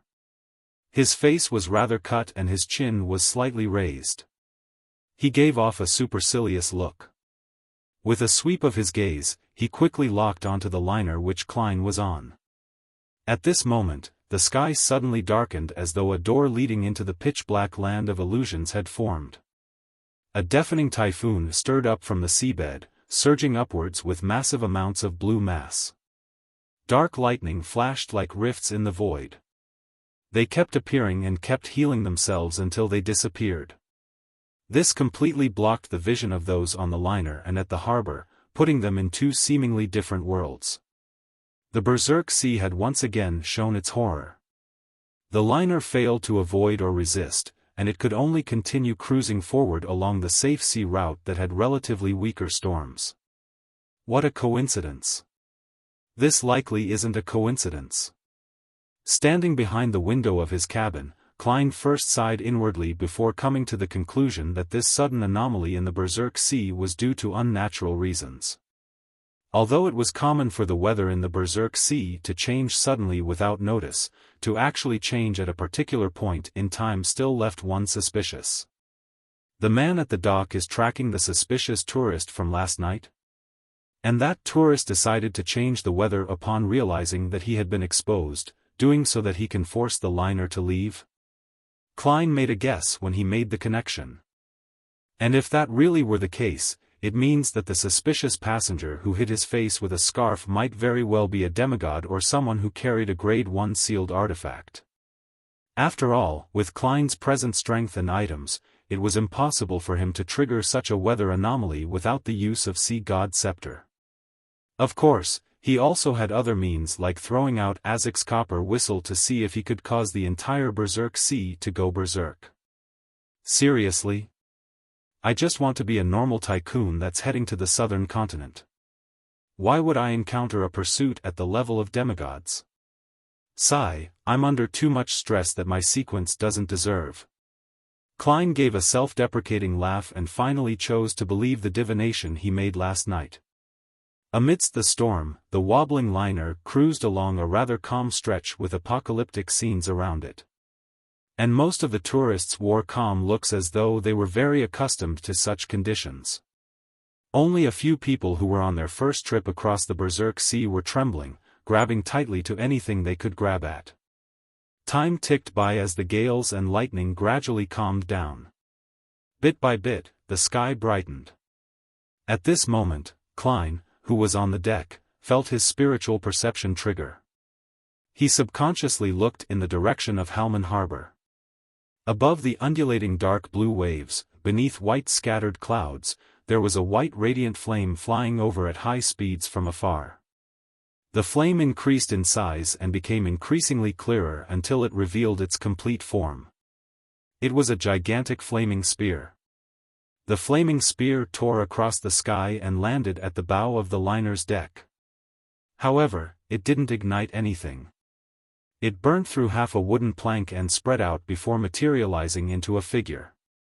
The figure had a high nose, deeply recessed eyes, and blue eyes. He was none other than the man who had previously appeared at the dock. He looked middle-aged as he slowly surveyed the area and walked through the wide-eyed and agape tourists before walking into the cabin. The similarly agape Dwayne Dantes silently heaved a sigh of relief when he confirmed that the person wasn't here for him. The way he appeared sure is cool. As expected of a demigod. Now, the only issue is that they do not come to blows. Even if the conflict cannot be helped, it's best they go to a neighboring sea to fight. Otherwise, there's no way this ship can withstand it. I can teleport away quite successfully, but all these tourists. I'll only be able to save a few. Klein habitually drew the sign of the crimson moon on his chest, praying for the goddess to bless them. Just as he had such a thought, he saw a figure fly out of the cabin, slamming heavily onto the deck. It was none other than the suspicious tourist who had covered his face with a scarf. This man had already revealed half his face. The tip of his nose was red and he had a thick beard around his mouth with saliva staining them. His nearly triangular eyes were filled with horror. He held his hands to the deck as he kept crawling backward. Who got you to carry that item and put on such a disguise? At the cabin's entrance, the middle-aged man with the high nose and blue eyes slowly walked out. He spoke in Intis with a heavy voice. The suspicious tourist shook his head frantically. No, I don't know. He was also wearing the same. He gave me £100 to take this ship to the southern continent before returning by myself. The middle-aged man silently watched with his penetrating glare that seemed to tear through his soul. This made the tourist break out into a sweat as his body convulsed. He once again stammered his explanation, but there weren't any changes to it. The man retracted his gaze before his body burst into white radiant flames. Following that, he transformed into a gigantic flaming spear and shot towards the region where Halman Harbor was. The flaming spear quickly disappeared into the distance, leaving a twinkling speck. During this entire process, apart from at the very beginning, the demigod didn't take a second look at the surrounding tourists. It was as though they never existed. A simple but smart ruse. By getting someone to disguise as himself and board the ship, then using certain means to control the weather, thus, creating proof that he's on the ship, but in actual fact, he had been at the harbor the entire time. Once the enemy starts the pursuit, he can then attempt to escape. Enlightened, Klein made a judgment. This made him suspect if the pursuer was once a conspirer, magician, or other beyonder that was good at coming up with ruses. As for the person who transformed into a burning white spear, his arrogance, detestable nature, and his usage of the Intis language had made Klein believe that he was probably a demigod from the hunter pathway. It was possible that he was an iron-blooded knight. I've no idea why there was a conflict. Klein shook his head and returned to his cabin. On the deck, the tourists finally snapped to their senses as they discussed the supernatural phenomenon they had just seen in murmurs. A person could transform into a flame, and the flame could reform into a human. Amidst the noisy commotion, the liner continued cruising forward on the safe sea route. It didn't encounter any accidents midway, and it arrived at another harbor at midnight. Like usual, Klein didn't alight, afraid that he would encounter something. He took out his gold pocket watch and opened it to determine the time to head to the restaurant. Another half an hour. Klein silently muttered to himself as he looked up and out the window. At this moment, many tourists who were bound for this harbor were heading for the dock along the gangway with their luggage in hand. As he swept his gaze, Klein's gaze suddenly stopped on a figure. The figure wore a black bonnet. He had dark golden sideburns. His lips were tightly pursed and his facial features were clear and distinct, like an ancient, classical sculpture without any wrinkles. He wasn't carrying any luggage, and soon, he stepped onto the dock with the crowd, disappearing into the corner of the road. Klein just watched motionlessly, as though his body wasn't his. He felt every drop of his blood turn cold as a name appeared in his mind, Ince Zangwill. The street lamps on the harbor had already lit up. The liner's many windows also lit up in concert with them. Dwayne Dantes was waiting inside a first-class cabin in darkness and silence. Klein had already sat down without showing any emotion. All kinds of thoughts couldn't help but flash across his mind. This is the first time I'm discovering signs of Ince Zangwill after the great smog of Backlund. The demigod from before was probably tracking Ince Zangwill. His tricks are more profound than I thought. He found someone to disguise as him and gave him items not to divert his trackers, but to create a mental blind spot. It made one subconsciously eliminate this ship from the possible options. He was here from the beginning. That coincidental change in weather was likely created by Ince Zangwill with 0-08. Why would he be pursued by an Intis hunter demigod? What is he plotting? Amidst his churning thoughts, Klein suddenly took out the adventurer's harmonica and blew it. Silently, Miss Messenger Rionette Tynker with her 4 blonde, red-eyed heads in hand appeared before him. Klein opened his mouth before closing them again. Picking up a pen, he quickly wrote, Mr. Dwayne Dantes has discovered traces of Ince Zangwill on Waypoint Island in the Berserk Sea. Folding the letter, Klein handed it along with a gold coin to Miss Messenger. Send it to the mailbox at Backlund 7 Pinster Street. The 4 heads in Rionette Tynker's hand turned at the same time as the 8 eyes looked at Klein. She didn't say anything and bit onto the letter and gold coin.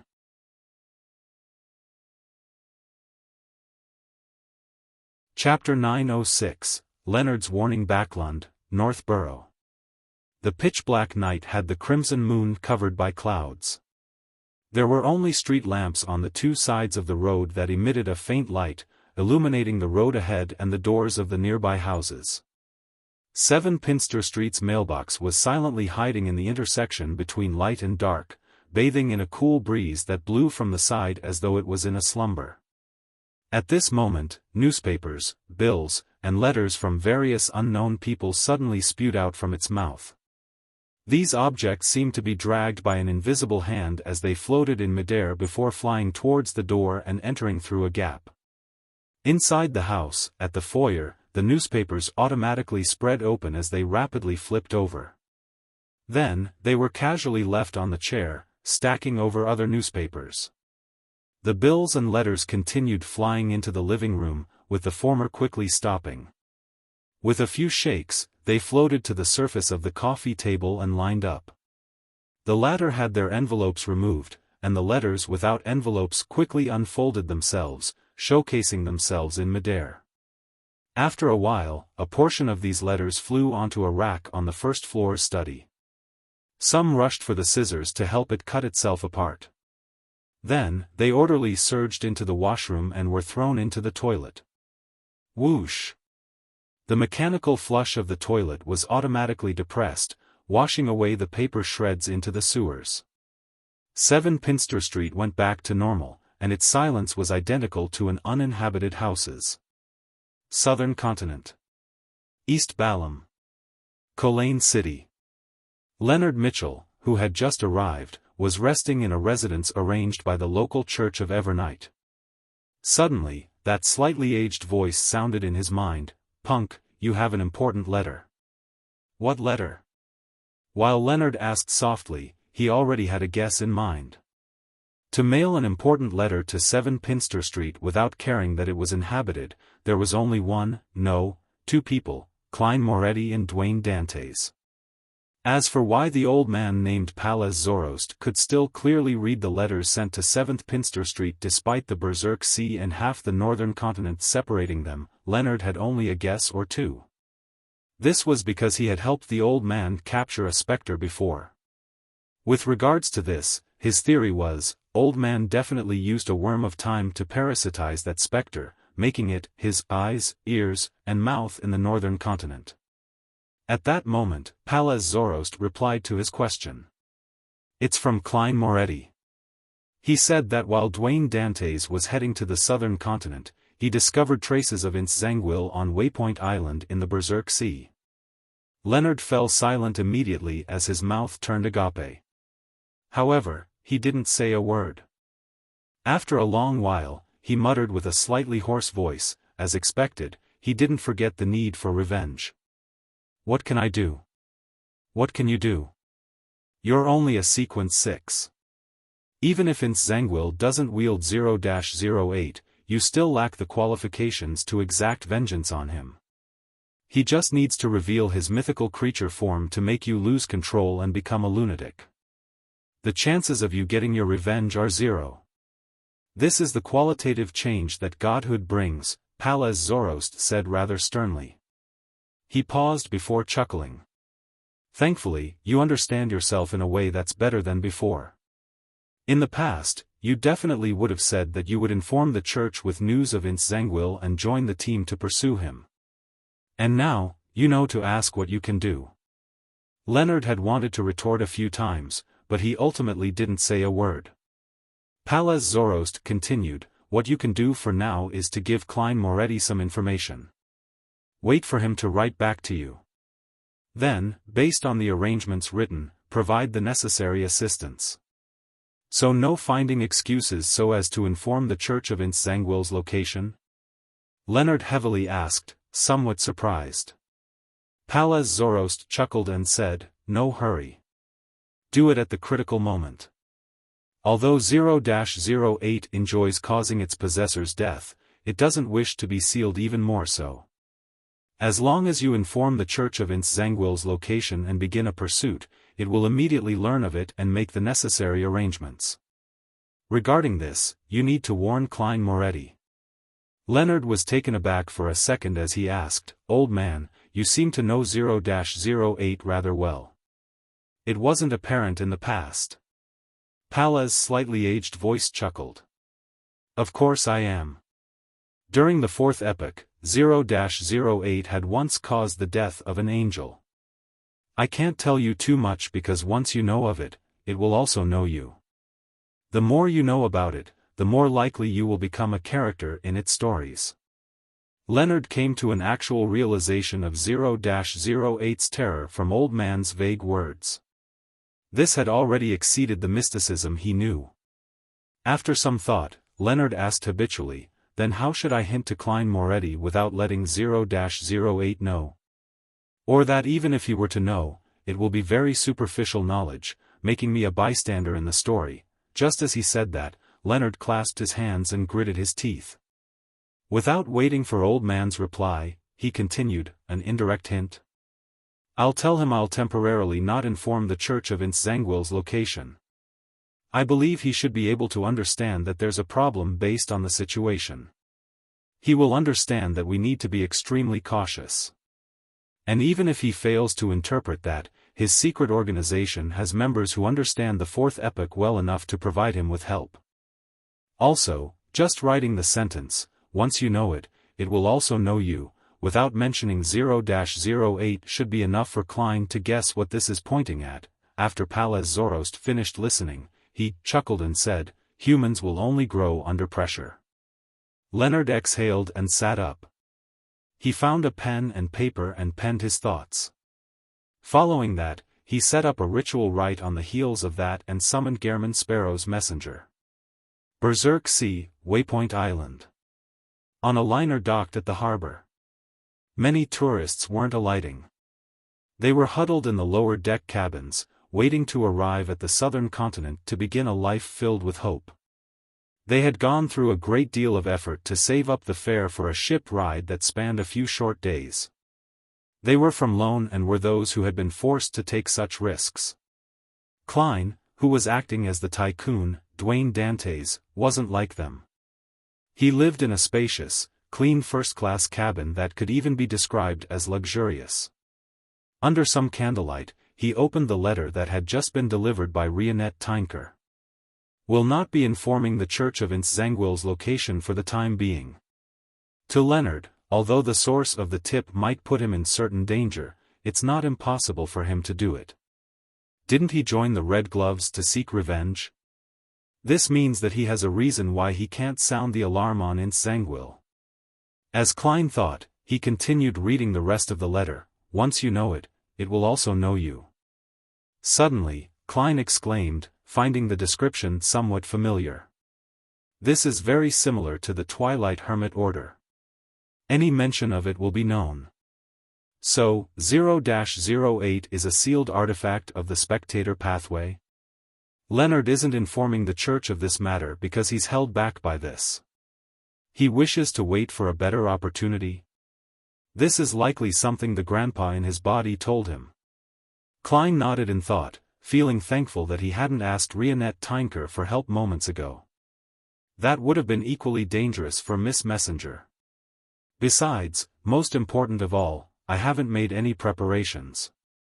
If I were to only rely on a helper I hire, my plan might very well be detected by 0-08 ahead of time. A series of coincidences would then be created, producing a targeted arrangement. Klein silently sighed and felt that he needed to do something, but he was at a loss as to how to begin. From the angle of improving his strength, the acquirement of the corresponding ingredients of Bizarro Bane and Spirit World Plunderer depended on the subsequent request of the City of Silver's chief and how long Miss Magician could receive the exact coordinates from her teacher. These were all dependent on external factors that Klein had no means of expediting. The only thing he could do was to try his best to digest the marionettist potion as quickly as possible.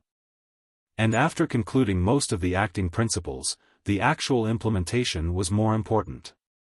Therefore, Klein believed that he needed to obtain 2 marionettes within a short span of time. He had previously been delaying it because he didn't have any good targets.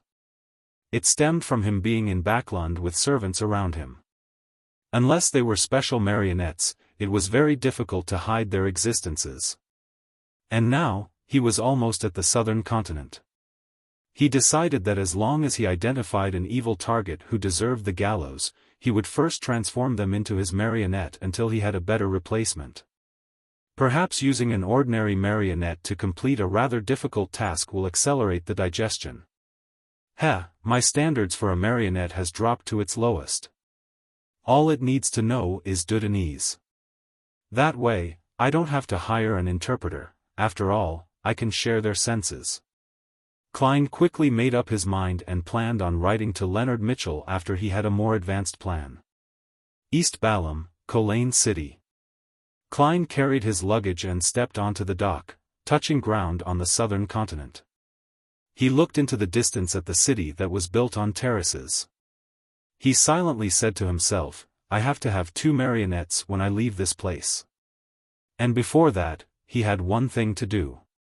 It was to lose the tail of the followers that the military had arranged. The 2 gentlemen were rather good at being spies, but to Klein, they were as bright as fireflies in the night. This was because, no matter how well disguised they were, Klein could use his faceless ability of observation and his memory of a human's physical features and looks to recognize them at a glance.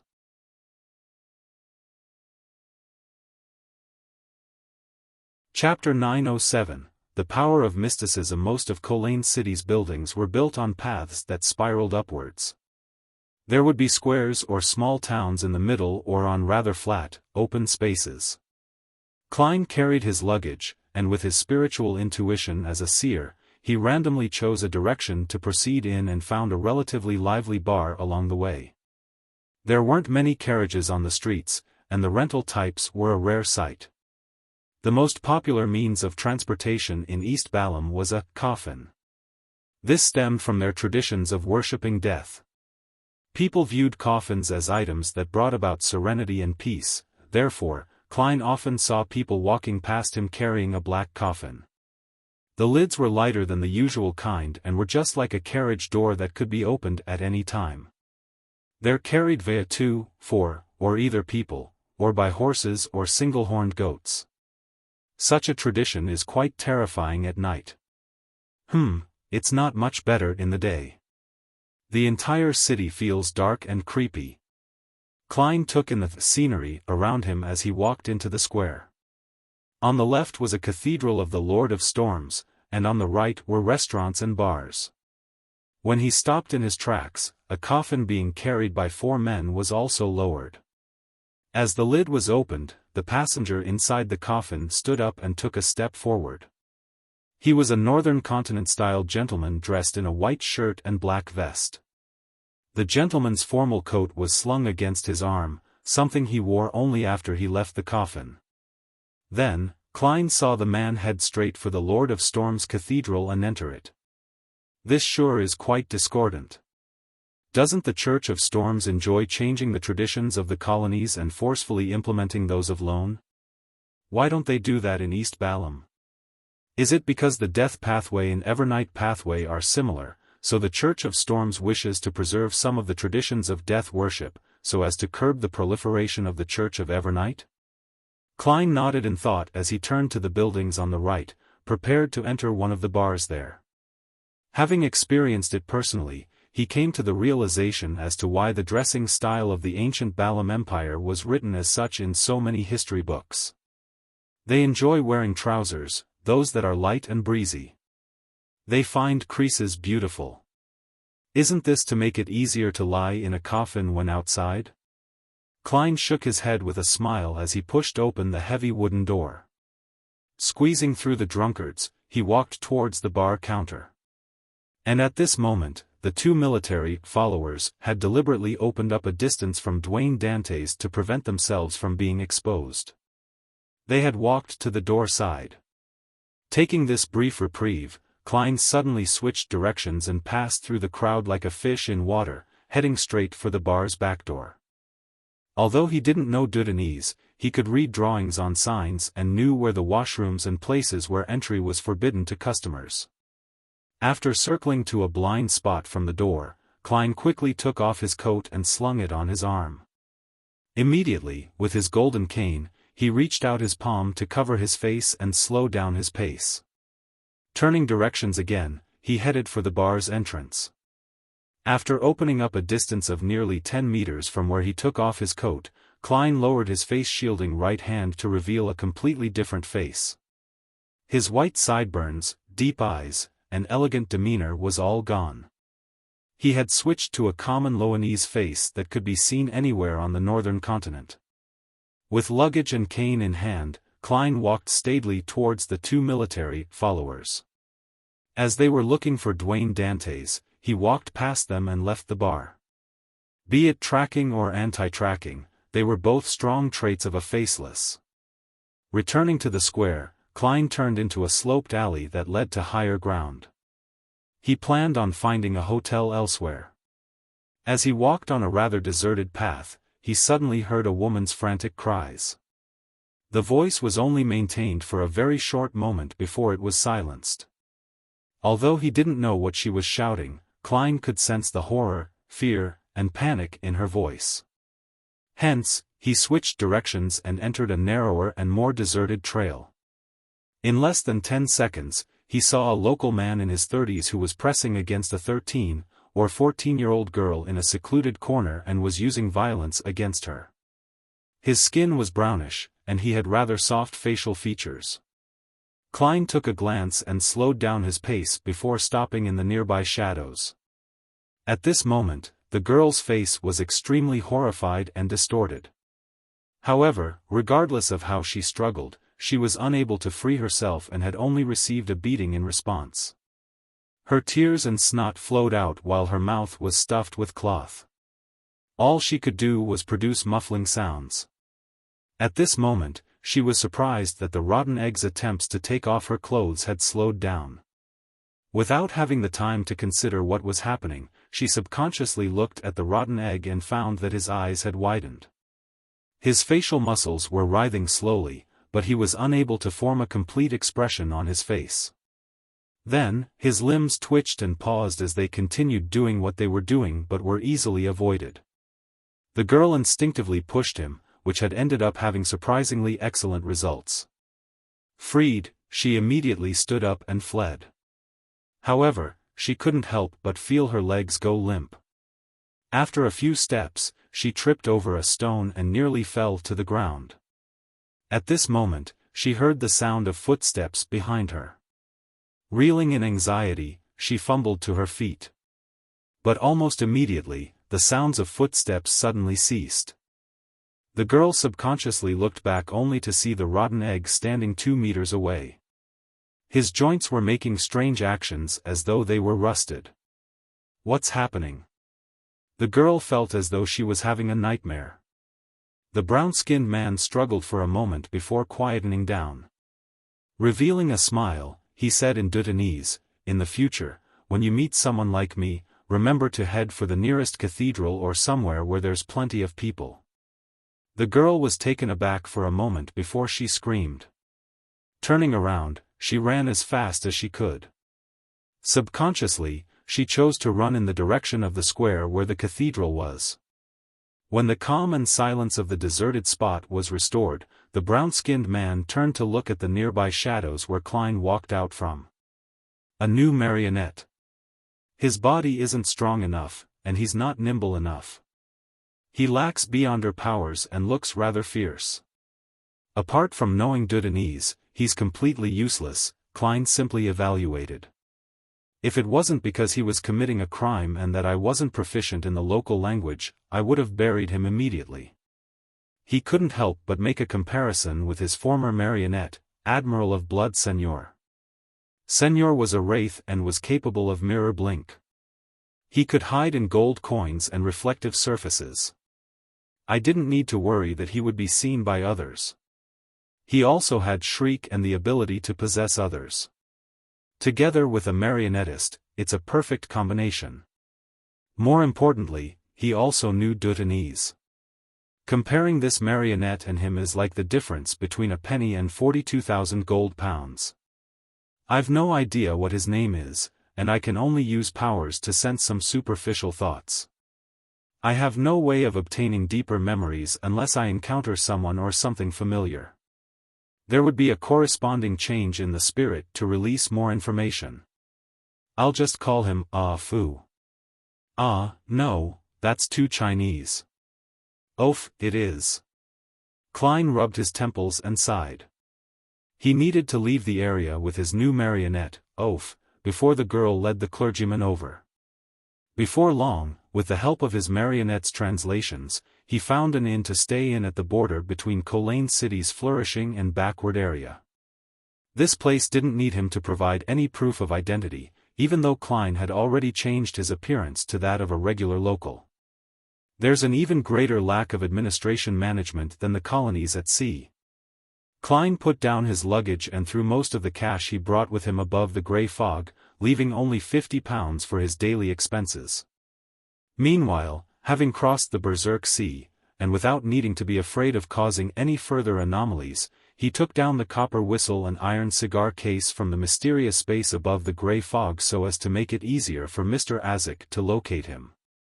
After finishing all of this and having had dinner on the liner, he had the spare time to seek out his second marionette. As for how he could find one, Klein, who didn't understand Kolain City well enough, decided on using his traits as a seer and do so with mysticism means. With oath, he left the inn. Klein snapped a branch of a Donningsman tree and used it as a dowsing rod. With great familiarity, he used cogitation and muttered, "Location of my new marionette." In the silent environment, pairs of cold eyes seemed to pierce through the obstruction of the incorporeal and the corporeal and landed on the dowsing rod. The branch fell to the ground and pointed in a direction. After advancing forward a little, he did another divination and followed his new revelation. 7 to 8 turns later, he arrived at a steep staircase. This staircase was connected to many roads in Kolain. One had to look up to see the top, and there was no one at all. The divination's revelation is pointing here. Why isn't there anyone here? The result isn't accurate because I didn't do a divination above the grey fog? But I'm already a sequence 5 marionettist. My divination abilities are definitely one of the best below that of high sequence beyonders. Klein frowned slightly as he surveyed the area, but he failed to find any targets. After some thought, he walked towards the staircase and sat in the shadows of the lowest step. He then waited in boredom despite a lack of confidence. After a few minutes, he stood up again and made Oaf sit where he was sitting. Then, Klein opened up a gap from him and hid 200 meters away in a hidden spot. Kolain City. Lower Lip District. Leonard Mitchell and Daly Simone arrived at a nearby district with the Red Gloves team captain, Soest. With the night as cover, Soest emphasized the operation to all the members once again. Our target this time is Ulika, who's living at Unit 13. He's a rather important member of the Numinous Episcopate and is in charge of communicating with the different small teams in Backland. Although all our intelligence points to him not being a demigod, I have applied for a Grade 1 sealed artifact to be safe. Her Excellency, Goddess's Eye, is also ready to provide her assistance to us at any time. Also, most of the residents of this district are locals. We have to be wary of them also being members of the Numinous Episcopate.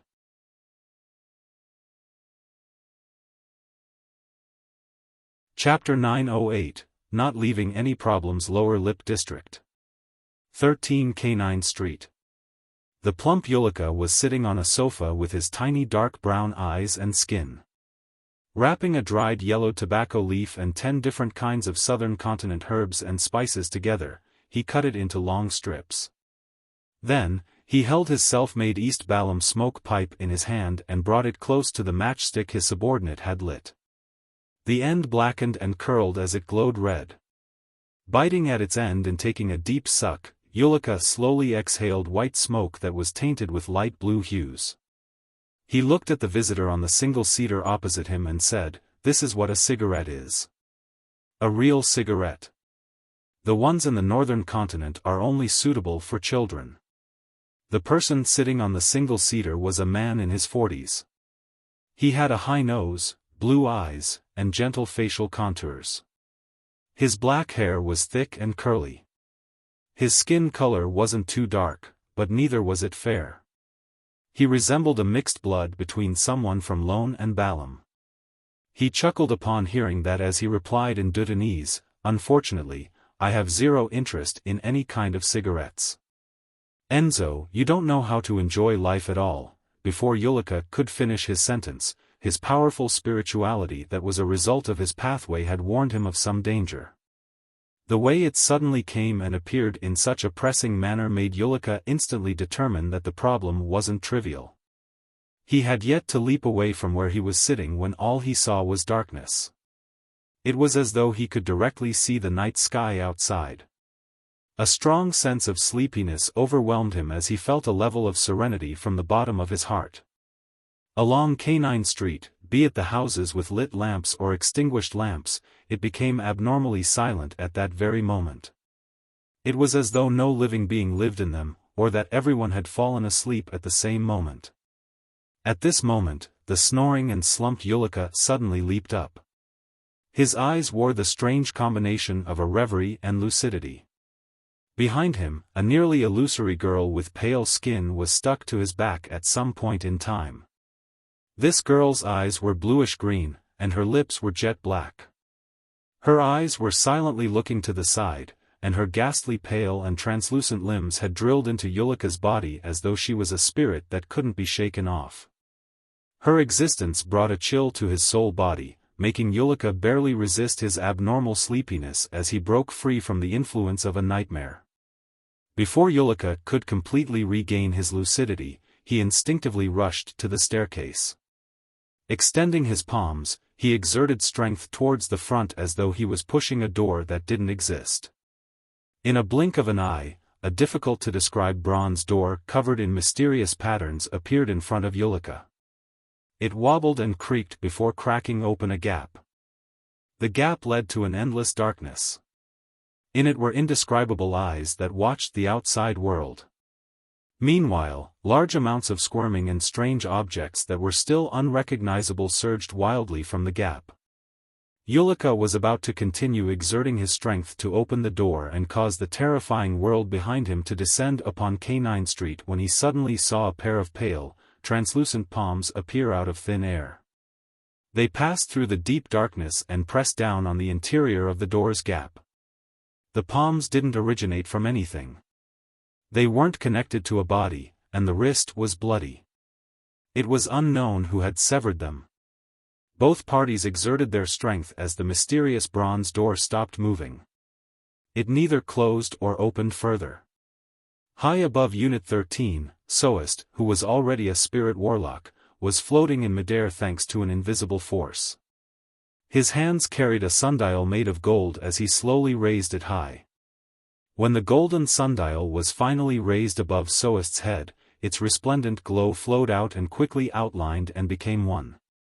Suddenly, another sun seemed to appear in midair, directing all the light and heat at 13 Canine Street. None of that caused any damage as they penetrated through the building and landed above the bronze door, enveloping Yulika who was standing in front of it. Yulika instantly grimaced in extreme pain as the pale and nearly translucent girl let out a shrill scream, but it was stopped by the sunlight and drowned by the onslaught. She warped and quickly evaporated, producing wisps of black gases that dissipated into the sea of light. There wasn't a single spot inside the building that remained dark. After the sunlight faded, the indescribable bronze door had already vanished. On the ground was a black swollen corpse that was effusing pale yellow oil stains. With a boom, the corpse tore apart as a thin, tiny figure leaped out from inside. This figure had identical looks to Yulika, but its skin was raven black as though it was stained in ink. The surface of its body that stood at a height of around 1.2 to 1.3 meters had sticky pus flowing across it. The moment he appeared, he dashed for the staircase with a ludicrous speed. Burrowing into the cellar, he opened a secret trapdoor he had prepared in advance as he dashed forward as fast as he could. In just 10 seconds, the miniaturized black version of Yulika saw the entrance, Hope. He didn't lower his guard as he gently clenched his right fist, producing about 8 transparent illusory figures from his body. They were of all kinds of shapes and sizes, as though they were an abomination that fused the characteristics of humans, plants, and certain animals. Some held Yulika's arm, others lifted his feet as they took off in flight. Right on the heels of that, a mechanical switch was shifted. Gears started rotating as the exit door flung open, leading to a silent and dark street corner. Further ahead were streets that stood on lower ground, and on the two sides of the streets were rows of houses. They appeared like the sea that churned with the light of the crimson moon.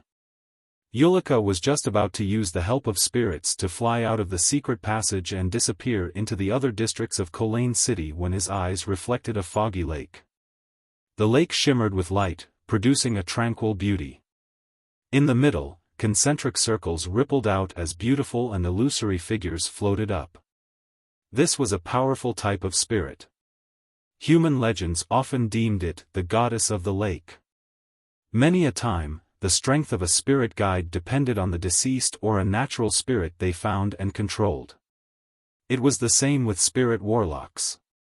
However, the inclination for spirit guides were the deceased, while for spirit warlocks, they were better at controlling natural spirits. At this moment, the strange transparent figures around Yulika uttered a monotonous sound of horror. Throwing away the arms and legs they were carrying, they drilled into the thin pitch-black body like the wind.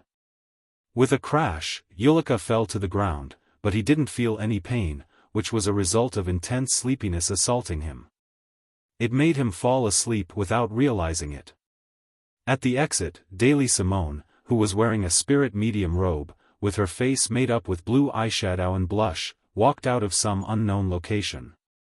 Looking at the 1.2-meter-tall Yulika, she said, "The deceased spirit he fused with is very strange.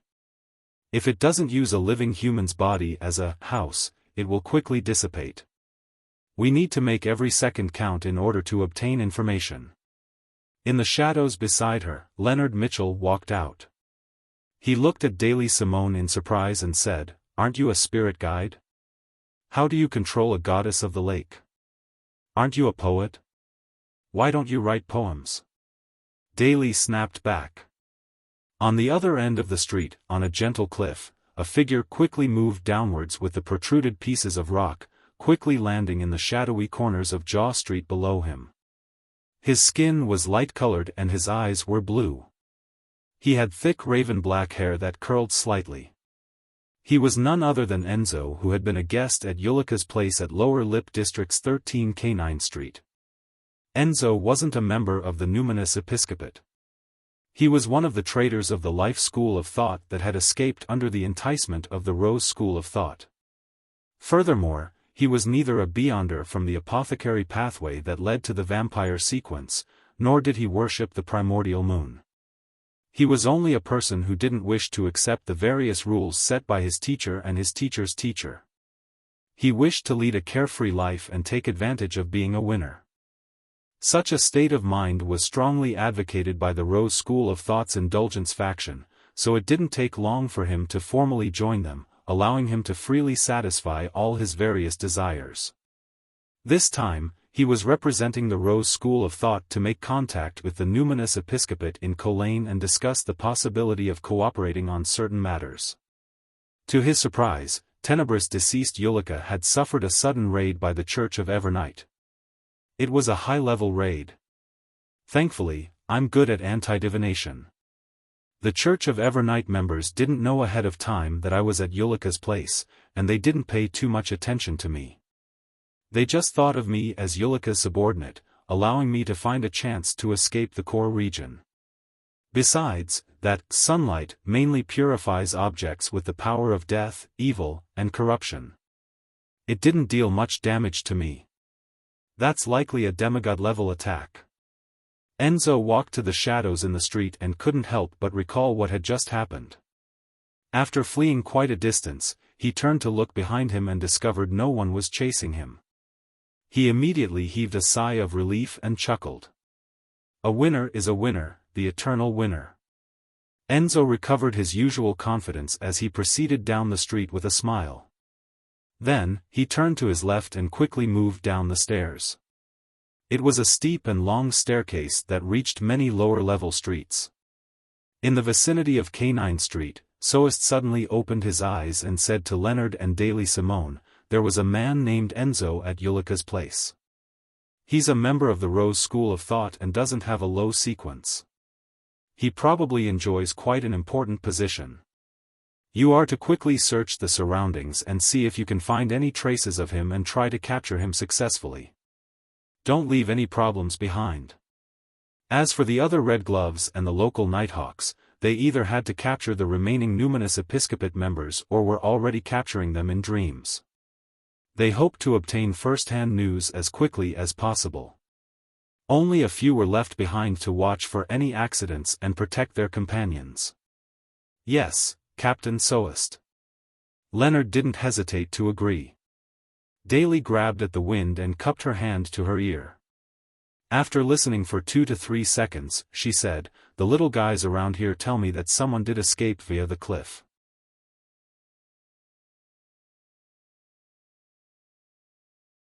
Chapter 909, Serving good luck on the steep and long rocky staircase. The crimson moonlight illuminated its midsection, leaving rather thick shadows along its sides. Enzo was like a normal pedestrian at night, walking a little anxiously but without showing any signs of being flustered. He had a deep faith in his excellent good luck, being a winner in life, one that wouldn't be caught by the Nighthawks. Seeing that he would be done after a few more flights of steps, Enzo, who was once a monster, suddenly sensed something as he turned his head to look at the shadows in the lowest point of the staircase. He then saw a figure sitting there in a daze. His looks and figure appeared rather indistinct due to the lighting, and he was dressed in the standard outfit of someone from East Balam. The figure took out a box of matchsticks and struck a match to light up the surroundings. Enzo didn't bother sizing up the person when he suddenly saw a scene before his eyes. The figure threw a matchstick over as though he was gifting him something. And when the matchstick approached, it suddenly burst into a ridiculous inferno as a man wearing a formal suit and top hat walked out. Seeing scenes he shouldn't see, and hearing sounds he shouldn't hear, were a daily occurrence for a monster. Having become a winner, Enzo was already used to all of this. Without any thought, he fully believed in his intuition and lunged forward, jumping off the staircase and making 2 rolls onto the lower street. At the same time, the brown-skinned marionette, Oaf, suddenly stood up. After bending his back, he hurled the matchstick in his hand at the location where Enzo was previously standing. Before the matchstick hit the ground, scarlet flames extended out into midair in a resplendent and brilliant manner. Amidst the flames, Klein's black-suited figure with a half-top hat leaped out. However, he had lost sight of his target. Klein had discovered someone rapidly coming down the staircase about 10 seconds ago as though he was hiding from something. Suspecting that this was his new marionette, he immediately did a dream divination and obtained the revelation that the man was related to the Rose School of Thought and wasn't anyone good. With such a result, Klein didn't hesitate to take action. Unfortunately, due to the lack of time, he didn't have the time to use Paper Angel, which had been recorded in Creeping Hunger, to interfere with the target's spiritual intuition, and as a result, it made his ambush fail. At this moment, Oaf had already left the final flight of steps on the staircase. He was running with large strides towards Enzo, who had just stood up. Enzo's mind stirred. Without dodging, he nimbly turned his body to the side, avoiding the ordinary attack. Then, he drew his gun and quickly aimed. With a bang, he shot Oaf's chest. As blood gushed out, Oaf staggered for a moment before collapsing. His breathing rapidly weakened. Klein took this brief opportunity as his body vanished, phasing right in front of the target to block his escape route. Enzo seemed to have an inexplicable strange premonition. He immediately tightly shut his eyes. He didn't know why he did so, but as a mid-sequence beyonder of the fate pathway, believing his intuition was an instinct. Immediately after that, Enzo frantically switched directions. Attempting to rely on his spiritual intuition, he rushed into another street, but at this moment, the man in the suit who didn't have any outstanding features appeared in front of him again. Klein's figure kept disappearing and appearing in every direction, as though he was running around Enzo at high speeds, often blocking his path but not dealing any direct attacks. Whether he used beyonder powers or not, it made Enzo face a figure wearing a black suit and half-top hat no matter where he turned to. For an instant, Enzo with his eyes closed even imagined that he was facing a group of enemies instead of one enemy. A traveler was often able to create the effect of being besieged. In just 10 seconds, Enzo, who had failed to find a path to escape, suddenly jolted. His actions instantly slowed down as his mind and joints seemed to be injected with glue. Traveling works well with a marionettist as well. While Klein was phasing around, he kept maintaining a distance of 10 meters from Enzo. He had been secretly controlling his spirit-body threads all this time. No good. He doesn't attack, and is only blocking me, not because he is waiting for the Nighthawks, but for another reason. Enzo, who still had his eyes shut, felt his heart tighten. Suddenly, he stepped onto a rock, causing his body to lose balance. He slammed heavily to the ground, causing his revolver to fly several meters away. Plop! The pain and shock had snapped Enzo out of his suppressed state. He found his fluidity again. Enzo was no stranger to such accidents. As a winner, he often obtained an advantage due to all kinds of low-probability events and thus clinch victory. Without hesitation, he was just about to dash towards the end of the street to his side and flip over the fence to jump into the sea, allowing what fate had arranged for him to escape his predicament when another scene flashed in his mind. In it, he was breaking out into a coughing fit, to the point of not being able to stand up or open up his stride. Ailments. The enemy can infect me with ailments. He isn't attacking me and is simply blocking my escape route in order to keep me in this area, thus, infecting me with ailments in an unnoticeable manner. Enzo's heart skipped a beat as he suddenly felt a strong sense of delight. The green essence ring he wore came from a believer of the primordial moon. Upon activation, it could easily treat any ailments or injuries that weren't too serious. This is luck. Enzo pretended to not discover the infectious ailment in the air. Exerting strength in his palms, he lunged forward and followed his predetermined route towards the fence at the end of the street. Moments after he took 2 steps, he suddenly coughed and involuntarily slowed down. His coughing didn't quell like usual. Instead, it was worsening as though he was about to cough out his lungs. Klein's figure flashed and appeared behind the target while he maintained 10 meters from him. At this moment, Enzo spread his arms and allowed invisible waves to ripple out of his body. It was like a pure psyche storm that swept all spirit bodies in the vicinity, bringing with it an intense sense of drowsiness and calamity. Klein similarly had a premonition for danger. The moment Enzo spread his arms, his body had already vanished from his spot and had appeared in the midsection of the steep staircase. Still having his eyes closed, Enzo realized that he didn't receive his desired effect. He immediately abandoned the idea of escaping after finishing his target. He continued running towards the fence at the end of the street. He had a hunch that if he stalled a little longer, a number of Nighthawks would catch up to him, making the situation more chaotic. And as a former lucky one and a winner, the more chaotic a situation, the higher the chances of him escaping. At this moment, as he had repeatedly changed directions while running blindly, he once again passed by Oph, who had been shot in the chest. On Oph's left finger was a golden ring with an inlaid ruby. A sanguine beam flashed from the beam as Oph's injuries began recovering. He bounced up and widened his mouth, biting down on Enzo who was running past. His tongue seemed to lose substance as it transformed into a blob of flesh and blood. Flower of blood. Oph wore the Flower of Blood ring which Klein had obtained from Mr. X. It could randomly allow the wearer to abandon any rationality in order to become a beast.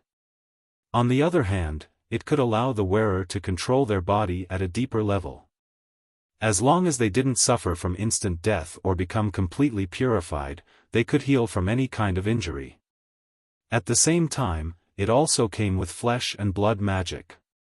It was a mystical item that was very suited for marionettes. Before Klein came out to seek a new marionette, he didn't know which pathway or sequence his target would be. Therefore, to make well-rounded preparations, he made oath wear the flower of blood ring. This way, he could direct a play of him being the main assailant with the marionette as the secondary assailant, but in fact, it was the exact opposite. Just as Enzo ran past Oaf, he felt a stabbing pain in his knee as though his previous fall had given him some light injuries. The moment this thought flashed across his mind, he hurriedly crouched down and felt a figure fly past his head. It missed. Oaf's sudden attack still failed to be effective against a winner. Enzo was just about to smile and run again when he suddenly had a premonition. He subconsciously curled up and protected his vital spots. At the same time, Oaf suddenly swelled up and silently exploded. Flesh and blood formed a storm, sweeping through a rather large area in the vicinity, hitting Enzo again and again. One of the preparations Klein had done was to use a power of creeping hunger after its mutation. He had planted a flesh bomb in his marionette's body. With a clank, the golden ring with an inlaid ruby landed on the stone slabs in the street. Klein's figure flashed to Enzo's side. He raised his left palm and made his palm pitch black. As though they were formed of granules, he said a word filled with evil and corruption, slow. Thanks to his luck, Enzo had avoided most of the damage. His lightly injured body suddenly turned still as his struggling actions slowed down. His curled pose changed bit by bit. Right on the heels of that, he opened his eyes due to the pain, and a figure wearing a black suit and half-top hat was reflected in his eyes. Ah! Enzo let out a tragic cry as he raised his hands to cover his eyes. Streams of blood seeped out from the gaps in his fingers. Monster? Looking at his writhing target, Klein pricked up his brows. He continued controlling the spirit-body threads and quickly achieved initial control. This time, there weren't any accidents that broke the subsequent procedure. In a half-crazy state with scales growing from his body, Enzo was powerless to resist. Klein rather smoothly deepened his control. Time ticked by when Enzo suddenly stood up and converged the protruded snake-like scales. He pressed his hand to his chest and bowed at Klein. Then, he walked to the side and bent down to pick up the golden ring with the inlaid ruby. Wearing it on his left hand's index finger, it matched the emerald ring on his other hand. Klein held back the urge of looking at himself with his new marionette. He got Enzo to clear up the scene of the remnant flesh and any traces left behind. After doing all of this, he walked into the shadows with his marionette and quickly vanished.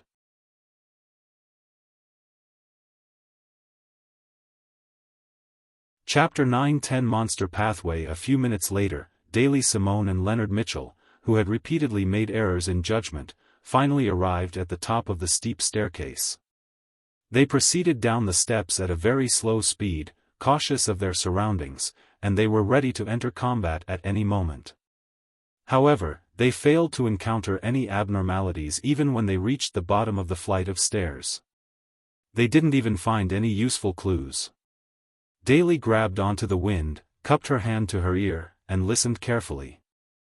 A few seconds later, she looked around her and said, "There was a gunshot. A weapon once dropped around the street bend. That man named Enzo is dead. Who did it?" Leonard asked in surprise. From his point of view, due to the repeated failures they had encountered, Enzo had easily escaped their pursuit. The possibility of a Rose School of Thought monitor silencing him and wiping away any clues was zero. If that were the case, who could have killed that Beyonder who was suspected to be a Sequence 5 or 6? It needed to be mentioned that the Red Gloves had used a sealed artifact to implement anti-divination before they carried out tonight's operation. It was unlikely for anyone to predict it ahead of time and wait there to hunt the escaping Enzo. Daly shook her head. Those little guys didn't see anything.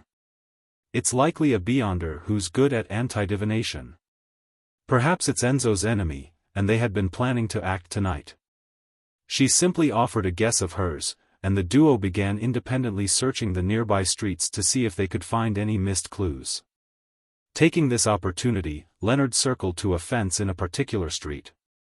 Suppressing his tone, he asked, "Old man, did you discover anything?" Inside him, Palaz Zoroast replied after 3 seconds, "You should have heard a tragic scream and had used that to correct the direction of your pursuit effort." It was let out by Enzo. He had apparently seen something extremely terrifying and indescribable, something that could directly cause damage and corruption to his soul body. Leonard was taken aback for a moment.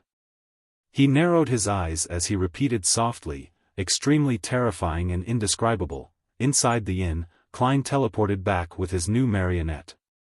He then made his marionette stand to his side as he sat down. As he sized up his marionette, he sighed. A beyonder of the monster pathway. But he's still inferior to Senor. There's no way for him to hide in a gold coin for ease of transport. I can only let him follow beside me. From his beyonder sequence, he isn't a core member of the Rose School of Thought, but his sequence isn't too low. Some importance must have been placed on him. That also means that if I don't disguise him, it's very easy for me to be targeted by the Rose School of Thought. On the contrary, I can probably use him as bait to fish for another wraith.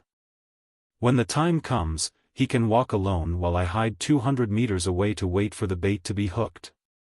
No, I can't. I mustn't let greed get to my head. The southern continent is where the Rose School of Thought is active. Once I expose my location, with how much importance the Mother Tree of Desire places on me, not only will a saint come, even an angel might appear. Yes, it's better if I disguise this marionette. As a faceless, I'm quite skilled at disguises. Then, I'll continue using mystical methods to find my next marionette. I'll wait for Danitz to finish his investigation and for Mr. Azik to come find me. Klein quickly made up his mind. Using a myriad of means, he gained an understanding of his new marionette's level and beyonder powers. He was a Sequence 5 winner of the Fate pathway. In this pathway, a Sequence 9 monster was one who had super high spiritual perception. They often heard sounds others couldn't hear, and also see things others couldn't see. This allowed them to occasionally see the future and have an acute intuition for danger. Beyonders of this sequence often entered a state of enlightenment as they muttered indecipherable words. It was the reason why they were treated as real monsters. As for the corresponding Sequence 8 robot, the Beyonders would obtain terrifying calculation skills and precise control. The various parts of their bodies in those aspects would be clearly boosted, making them talented at close combat and shooting. At the same time, they also had the powers of divination and anti-divination. Sequence 7 was named Lucky 1 or Lucky. Beyonders of this level frequently encountered lucky events in their daily lives, like finding money on the street, having enemies miss shots aimed at them, getting dice rolls as they wished, and having women they liked to also like them back. However, their luck wasn't fixed and would fluctuate. At times, they were especially lucky, and at other times, they were no different from an ordinary person. Therefore, it wasn't something that could be relied upon, and one had to temper one's expectations. Sequence 6 was Calamity Priest. On the one hand, Beyonders could passively suffer all kinds of calamities, but they could foresee it and make preparations to eliminate or mitigate the effects. On the other hand, they would actively attract different kinds of calamities, affecting a target and enemy as a result. Then, using one's advantage of being lucky, avoid most of the danger and attack during the chaos. To put it simply, they could pull their opponents into a situation where they could take advantage of their strengths the best. Of course, many Calamity Priests could use the dangers of their own passive encounters to attack their enemies. Meanwhile, Calamity Priests could create psyche storms. Using their spirituality that surpassed that of other pathways, they could directly affect their opponents' soul bodies, causing them to feel dizzy and lost. If a Calamity Priest's enemy entered such a state, they were extremely prone to making errors. It caused the calamity to snowball and eventually devour them. And at Sequence 5 winner, Beyonders could control their luck to a certain extent. They could use their own temperance to accumulate large amounts of luck. At critical moments, they could dramatically reduce any dangers to their life multiple times. From time to time, they could also encounter beneficial situations that have extremely low probabilities in their daily lives. For example, due to someone's mistakes, they might receive an inheritance. The strange, comedic way they walked caused them to catch the fancy of a member of the opposite sex, or their enemies who were pursuing them would foolishly get lost or make errors in judgment. At this level, Beyonders of the Fate pathway had a very keen sense of foresight. Be it divination or anti-divination, they were mysticism experts. In addition, they could also give their enemies bad luck to a certain extent, making their targets become unlucky. Beyonders of the monster pathway are really extreme. Apart from the spirituality and fate domain, they almost have zero Beyonder powers. Even their constitution and calculation skills are provided at robot.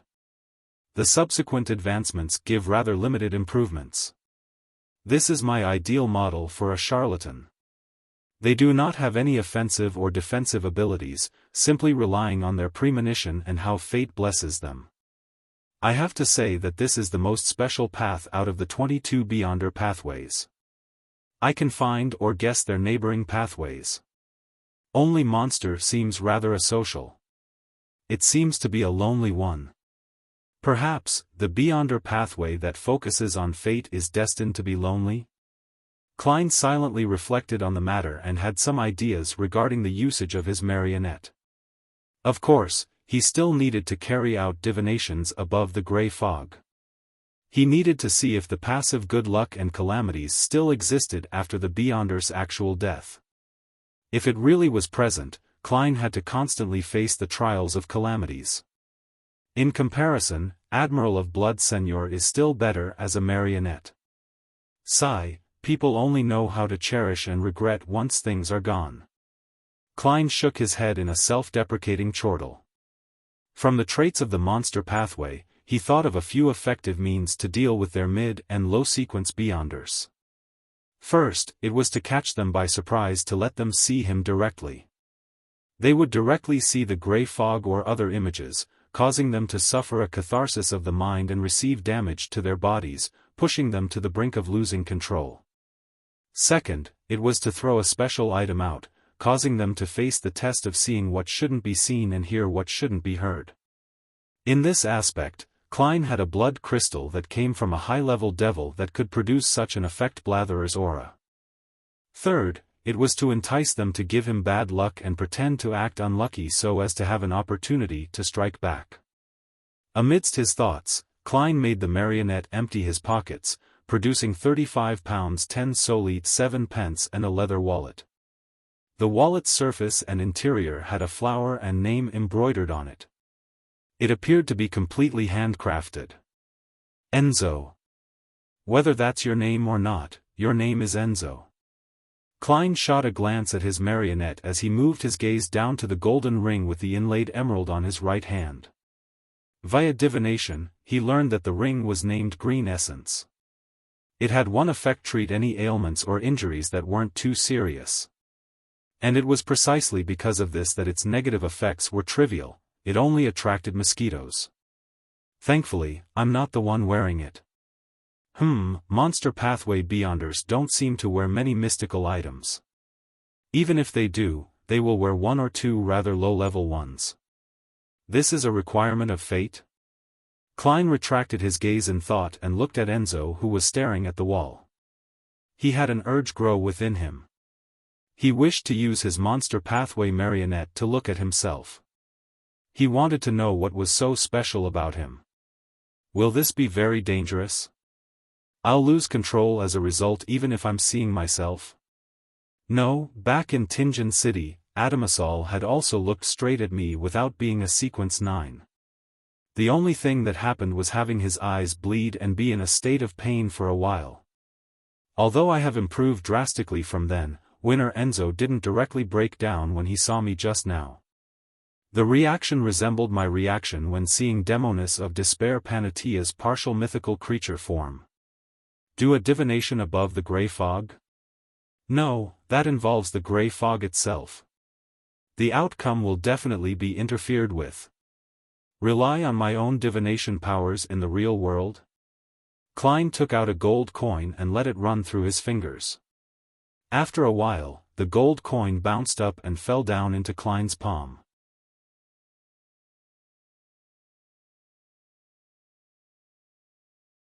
Chapter 9:11 Strange scene. Klein looked down at his palm as his eyes reflected the gold coin. It was heads. This meant that Klein should use the marionette's eyes to look at himself. After receiving this revelation, Klein remained hesitant. He pondered about holding a ritual to send Enzo above the grey fog. Doing so was relatively safer, allowing the damage and corruption his spirit body suffered to be completely screened by the environment before making an attempt. However, he suspected that he wouldn't receive an outcome. This was because Beyonders of the Fate pathway were noticing the projection of the mysterious space on his body. Above the grey fog, that uniqueness might no longer exist. It was like an attempt to observe an elephant's body. Instead of doing it outside, he was doing it internally. Pressing his fingers together, he clenched the gold coin in silence for a long while before making up his mind. He suddenly stood up, took out a ritual dagger, and created a wall of spirituality to isolate the room. This was to prevent anyone from hearing the possible screams or strange commotion. Immediately after that, Klein set up a ritual and sacrificed creeping hunger above the grey fog. He was afraid that the glove would turn on him when something happened to him. This was a fixed trait of creeping hunger itself. Once it didn't have its fill and couldn't secure a schedule of eating one person a day, it would view its wearer as food. And Klein starved it more often than he fed it. After doing all the preparations in a meticulous and orderly manner, Klein reached out to take the flower of blood from Enzo and wore it on his left palm. This ensured that he could recover even if he suffered any serious physical damage. At the moment he was about to wear it, Klein thought for a moment and paused. Taking a piece of paper, he wrote, "Remember to take off the ring." He was worried that he wouldn't take flower of blood off after his experiment due to his lowered intelligence. When that happens, perhaps I need a beautiful princess to wake me up with a kiss. No, take off my ring. Klein gave a self-deprecating laugh and exhaled. Removing his outerwear, he wore the ring. Then, he cast his gaze at his new marionette, Winner Enzo. The sense of crisis and nervousness was inevitable, but as long as he made up his mind, the experienced him could only forge ahead without flinching. After doing some adjustments and entering a state of cogitation, Klein made the marionette slowly turn around to look at him.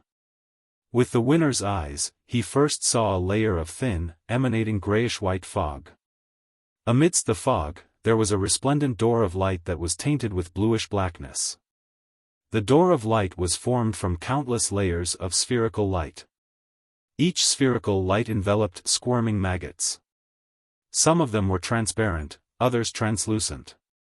They had complicated and indescribable symbols and patterns that had profound meanings. Before Klein could discern the actual details, he felt his mind buzz as he lost consciousness. After an unknown period of time, he slowly woke up. He had momentarily lost his memory, almost imagining that he had slept till daybreak. What happened? It's still dark outside. Klein sat up with a push of his hands, only to realize that he was on the ground.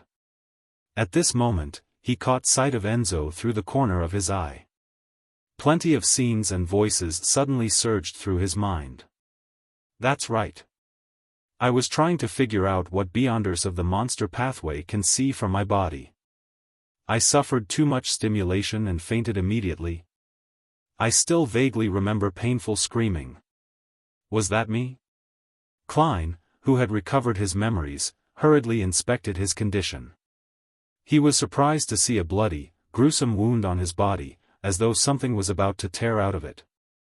At this moment, flesh was squirming in the wound, reforming at an abnormally fast speed. Klein then looked to the ground and saw that there was blood that had outlined a silhouette of where he was lying down. Thankfully, I wore flower of blood, otherwise, I might have slowly died due to the heavy injuries brought about by the breakdown of my body. After I resurrect, I wonder if I'll be in a human form or a monster form. Klein raised his hand and rubbed his temples as he scanned his surroundings.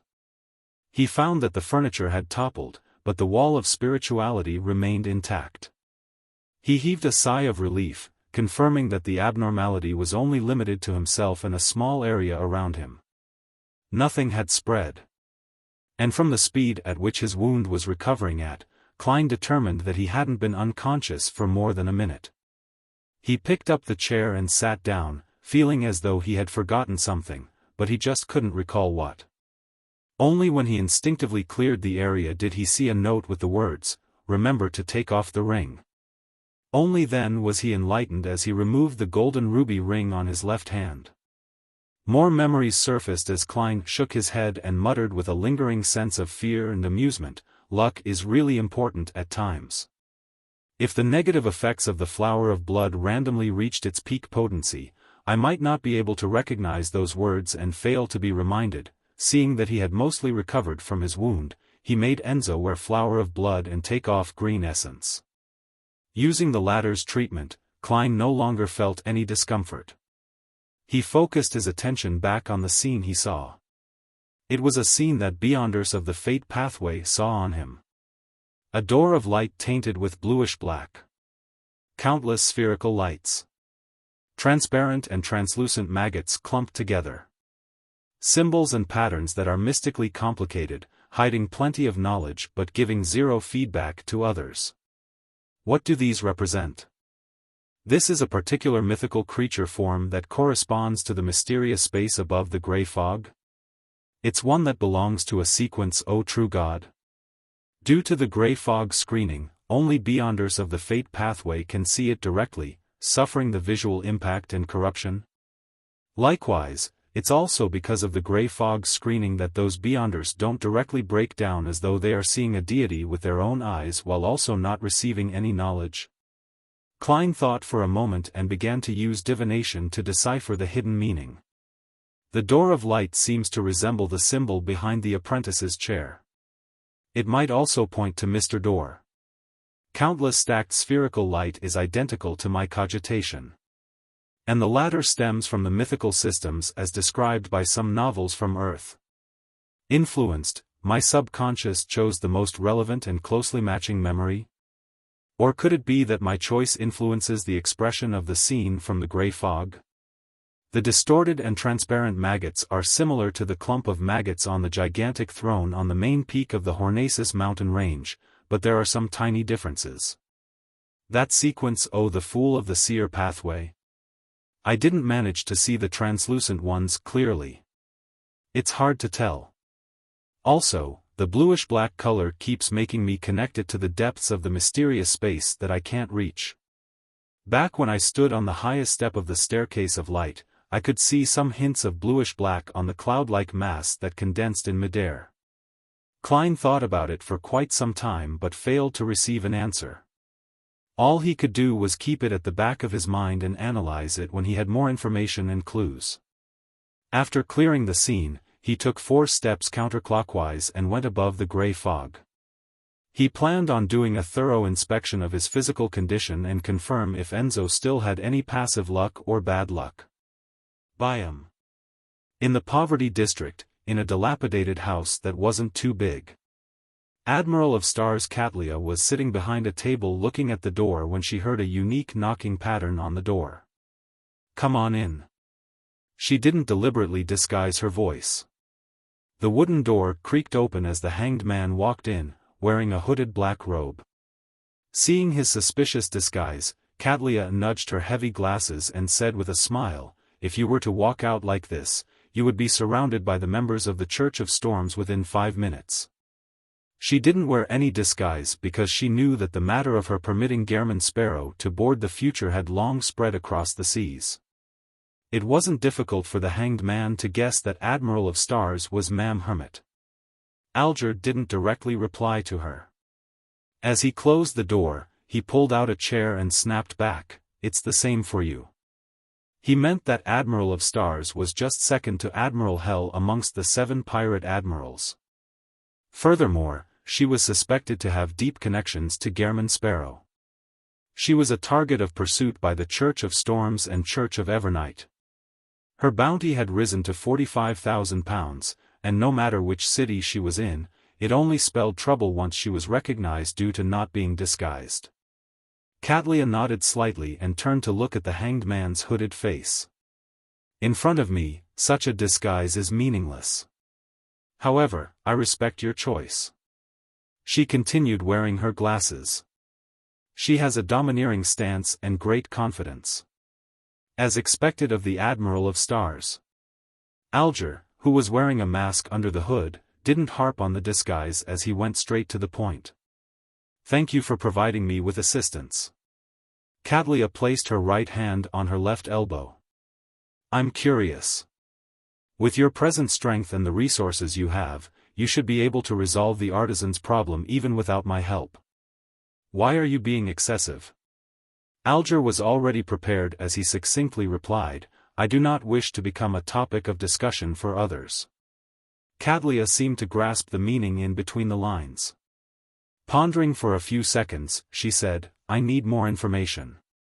Alger nodded lightly and said, "According to my observations and guesses, the artisan is likely controlled by those who believe in the primordial moon. The latter belong to the original faction of the southern continent, not the traitors of the life school of thought." Katlia's expression remained unperturbed as she thought for a moment. "Why don't you find Mr. Moon? He should be very interested in such matters." Alger curled his lips and replied in a normal tone, "If we aren't able to resolve it, I might do so."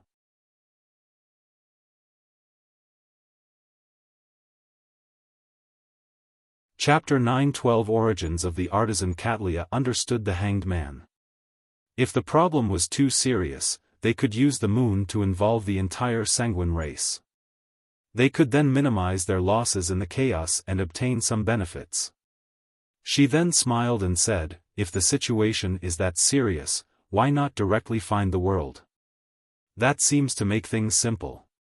Alger remained silent for a few seconds before saying, "I have to prove my ability at handling problems, therefore, that's the final resort." After hearing his reply, Katlia immediately made some connections. The hanged man places great importance on the way Gehrman Sparrow views him. It's because he's a blessed of Mr. Fool? Also, his attitude is rather identical to the political jokes of Backlund and Trier. When facing a problem or having committed a mistake, the first reaction is to suppress the matter and find other methods to resolve it. They cannot let their superior or consignor know about it. This means that the hanged man was once or is currently a member of a powerful faction with a strict hierarchy. It influenced him and made him grasp similar traits. The Church of Storms? No, such a person would be an oddity.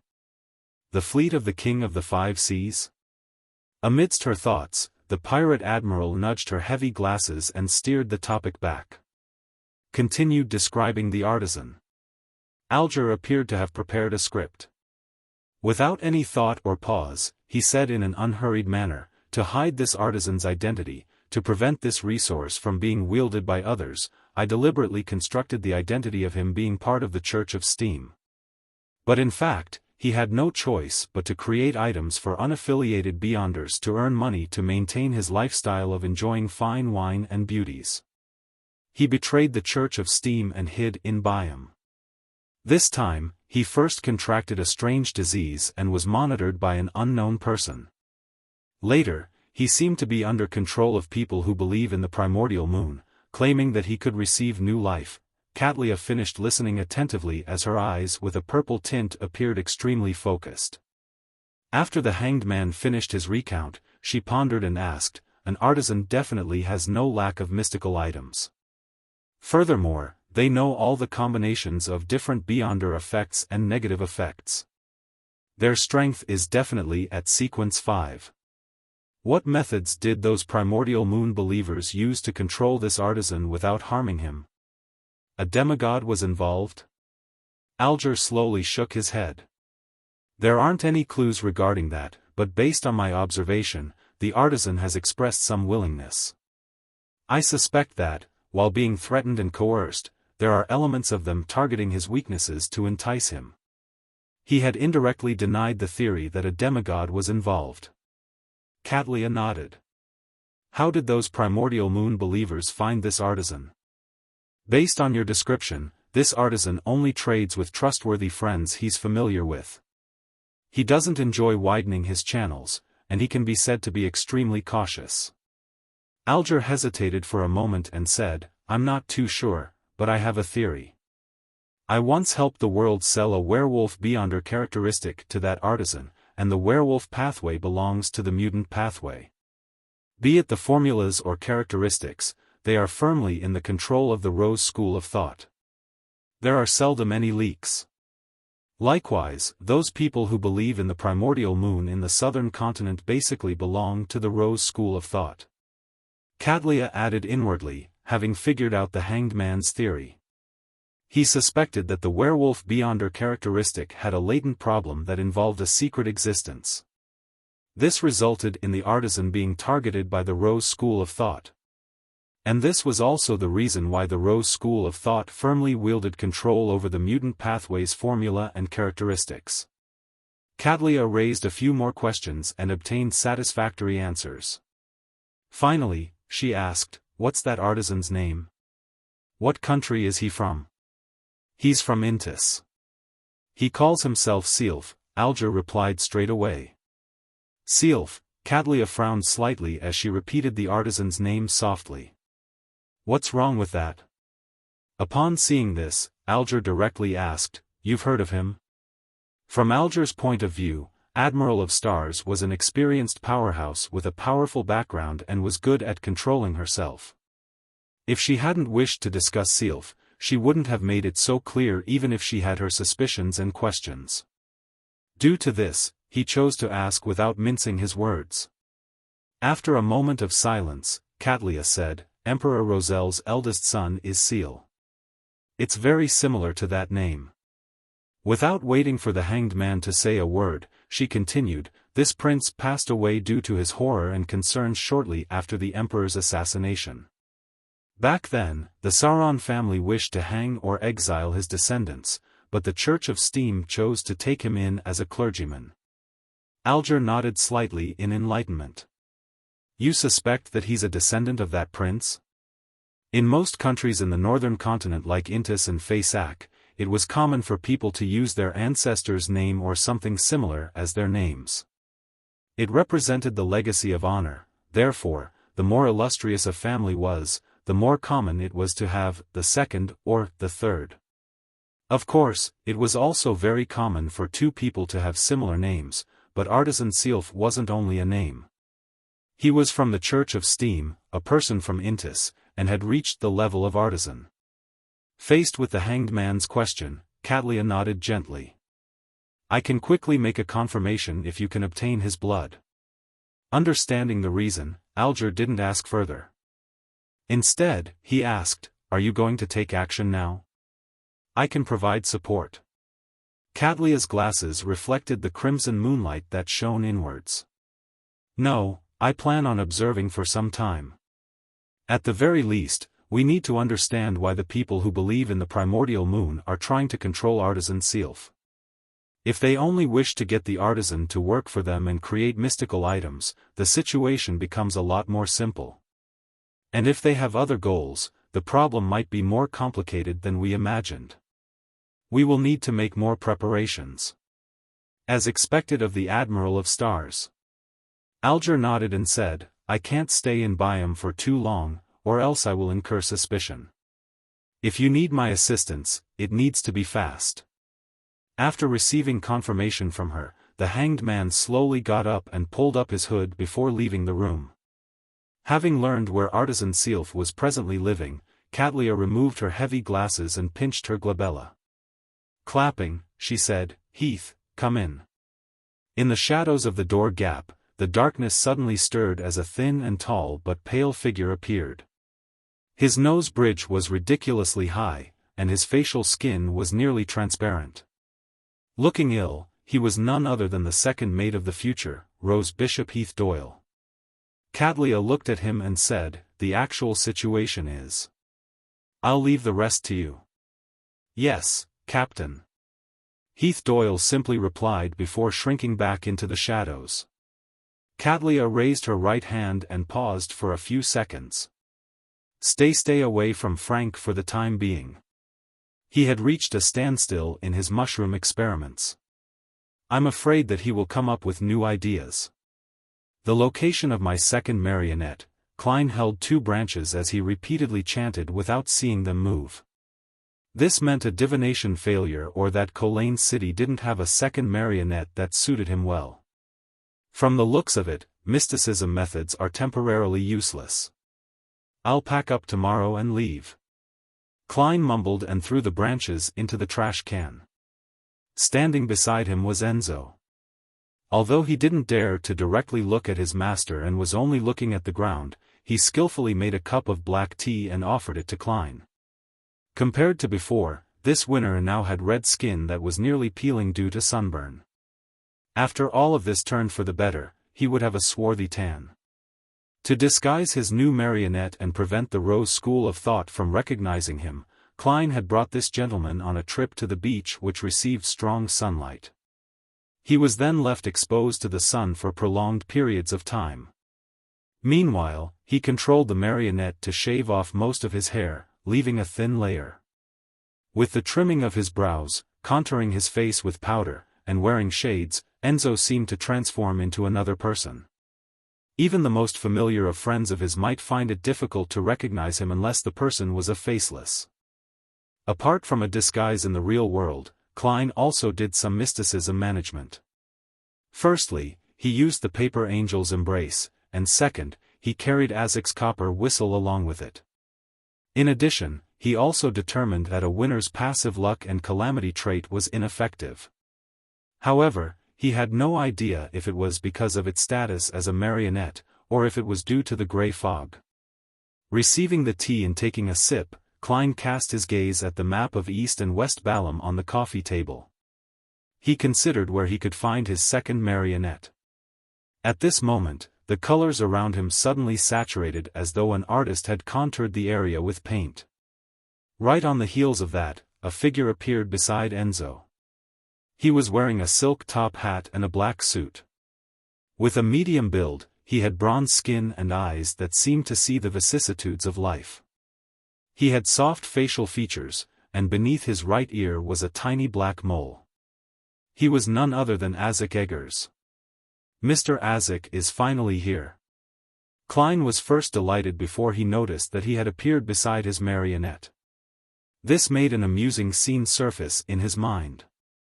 Mr. Azek, who had relied on the copper whistle to locate him, had done the same as he usually did, grabbing the copper whistle's wielder by the shoulder and had left using the spirit world the moment he appeared.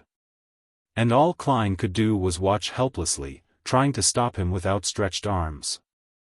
But being a tad bit slow, he couldn't help but clam up. Azek appeared more reticent than before. Looking at Klein, who had a new face, he asked, "Are you ready?"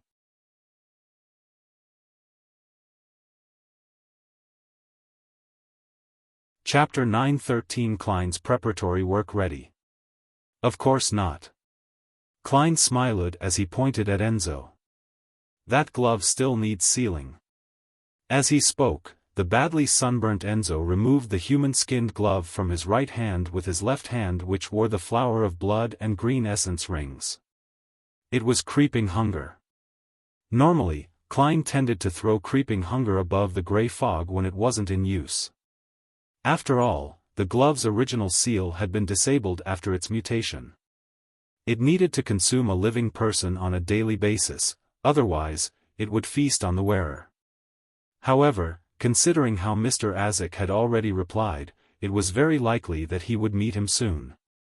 Finally, he decided to keep creeping hunger in the real world unless there were unique circumstances. After all, he could already imagine the scene of Mr. Azek arriving. He didn't wish for such a conversation to happen. "Didn't you say that the glove needs sealing?" Yes. Give me a second. I need to use the washroom. Or, are you ready? No. Give me a second. I need to use the washroom. Just the thought of a similar scene and similar line embarrassed Klein, making him feel awkward. Even if he didn't consider the possibility of Mr. Azik realizing the secret of the gray fog, this would also affect his impression of him.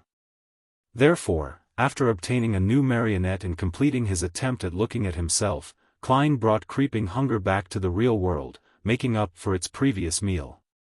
Unlike before, the wearer was now Enzo. Aside from that, to restrain creeping hunger's urge to eat a person on a daily basis, Klein carried a few normal mushrooms with him. He also made the marionette maintain a distance of at least 5 meters from him. Upon hearing his words and seeing the marionette's actions, Azik nodded and reached out to receive the human-skinned glove. Taking this opportunity, Klein took out a few mushrooms from his pocket and threw them into the nearby trash can. Pa! He snapped his fingers, igniting the mushrooms within a scarlet flame. However, it didn't affect anything around it. This was his flame-controlling power from being a magician. After completing this action and seeing Mr. Azik inevitably glance over, Klein chuckled dryly. The unforeseen development back then has made creeping hunger a little afraid of mushrooms. I'm using its weakness to restrain its usual urges. In fact, there wasn't much point in doing so because carrying the mushrooms restrained creeping hunger. It made the starving sealed artifact immediately lash back the moment the mushrooms disappeared. Unless there was any easily obtainable food in front of it, it would end up aiding the enemy. Mushroom, Azik muttered as he held the glove which had blood stains on its surface. He made the surroundings suddenly turn dark as the sunlight outside was prohibited from entering. Ghastly white, dark green complicated symbols, labels, and patterns appeared out of thin air. They appeared to be calligraphed by invisible wraiths, shadows, and spirit bodies. They meshed together in midair, forming a mysterious, illusory double bronze door that seemed to lead to another world. It was a deep, silent, and terrifying world. The illusory door shrank and finally landed on creeping hunger, causing its blood stains to rapidly recede, making it mostly white. A few seconds later, this human-skinned glove returned to normal. It was still a thin layered glove, and even without any suppressive effect from the mushrooms, it didn't express any signs of mania or urges. It's like how it was before. Azik handed creeping hunger to Klein. Having a big shot backing you sure feels good. Klein reflected inwardly and earnestly thanked him before wearing creeping hunger on his left hand. He thought for a moment and raised a matter. Mr. Azik, while I was carrying your copper whistle while passing through the Berserk Sea, I had the same dream repeatedly. The main theme of the dream is darkness and coldness. In an inverted underground mausoleum, there were countless coffins with a deceased body inside. On their backs were dense white feathers. Those feathers were tainted with pale yellow oil, and deep inside the mausoleum was a blob of black fog that enveloped everything. In the dream, you and I were exploring the mausoleum. We triggered something, causing the black fog to produce panting sounds as thin illusory black tubes were extended. I would jolt myself awake whenever I reached this point in the dream. This seems to be similar to the byproduct of the Numinous Episcopate's artificial death project that previously appeared. Klein described, in detail, his divination of the copper whistle as a dream. He did this as a warning to Mr. Azik, as if to say that he shouldn't be too careless. After all, dream divination was, in a sense, equivalent to a dream, and Azik knew that he was a beyonder of the seer pathway. Having such an encounter wasn't anything odd. Having a revelation from a normal dream and getting a revelation from a dream divination only differed in one way, one being passive and the other active. Azik finished listening silently without cutting Klein off. At the end of that, he nodded and said, "It's likely related to something death left in the Berserk Sea. From the looks of it, the Numinous Episcopate's artificial death project has had some qualitative progress.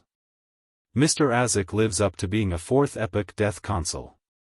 He doesn't belittle my dream at all. Klein raised his right hand and rubbed his face, turning into Gehrman Sparrow. He then said, I only have one more thing I need to prepare. I need to confirm if Admiral Hell Ludwell isn't somewhere dangerous and that there aren't any numinous episcopate demigods around him. As for whether the Murloc cufflink was still on the ship, Klein didn't mention it. This was because he would check on it every few days. He believed that Admiral Hell had yet to discover the mystical item, or he might have already discovered it but had deliberately not moved it, hoping to lay an ambush for the crazy adventurer. Gehrman Sparrow, when he visited Azek, replied calmly, that can be confirmed when we are nearby. All right. Klein immediately made Enzo walk to the coat rack and pull out the golden cane. Seeing that there was nothing else, Azek reached out his right hand and grabbed Klein's shoulder. Klein also reached out his right palm to grab onto Enzo's shoulder. The surrounding colors suddenly changed. The reds became redder, and the blacks became blacker. They stacked against each other but were bright and discordant. The two men and the marionette began passing through the spirit world as the black gold inlaid cane danced ahead, pointing out the direction of Klein's lost Murloc cufflink. Before long, the cane fell down and was suspended in midair. Azek terminated the traveling, but they remained in the spirit world. He seemed to be watching something or listening in on something. After 2 to 3 seconds, he said, there aren't any problems. With that said, he brought Klein while Klein brought his marionette out of the spirit world. Meanwhile, Klein recalled the time he searched for clues to Azek's memories. Back then, the target was the ancient chronicles that Vice Admiral Ailment Tracy possessed. Back then, Azek had said, the problem isn't serious, but in the end, he faced Demonis of Unaging Katerina. There aren't any problems. Alright, since you say so. Klein lampooned as he sized up his surroundings. It was a rather familiar environment. It was a huge ship with a mainly dark color with a ghostly green to it.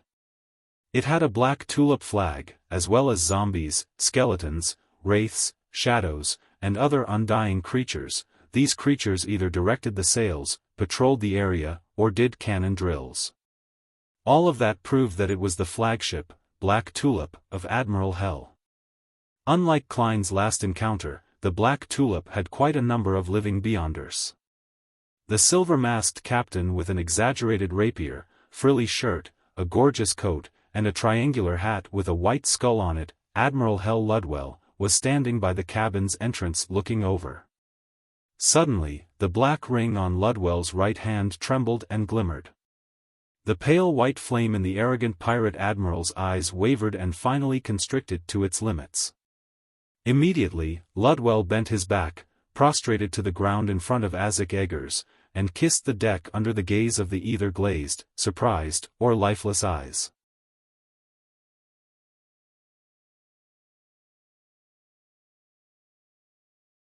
Chapter 9:14. The calling. Deep inside the mausoleum. Upon seeing Admiral Hell Ludwell's reaction, Klein and the living crew of the Black Tulip could hardly believe their eyes.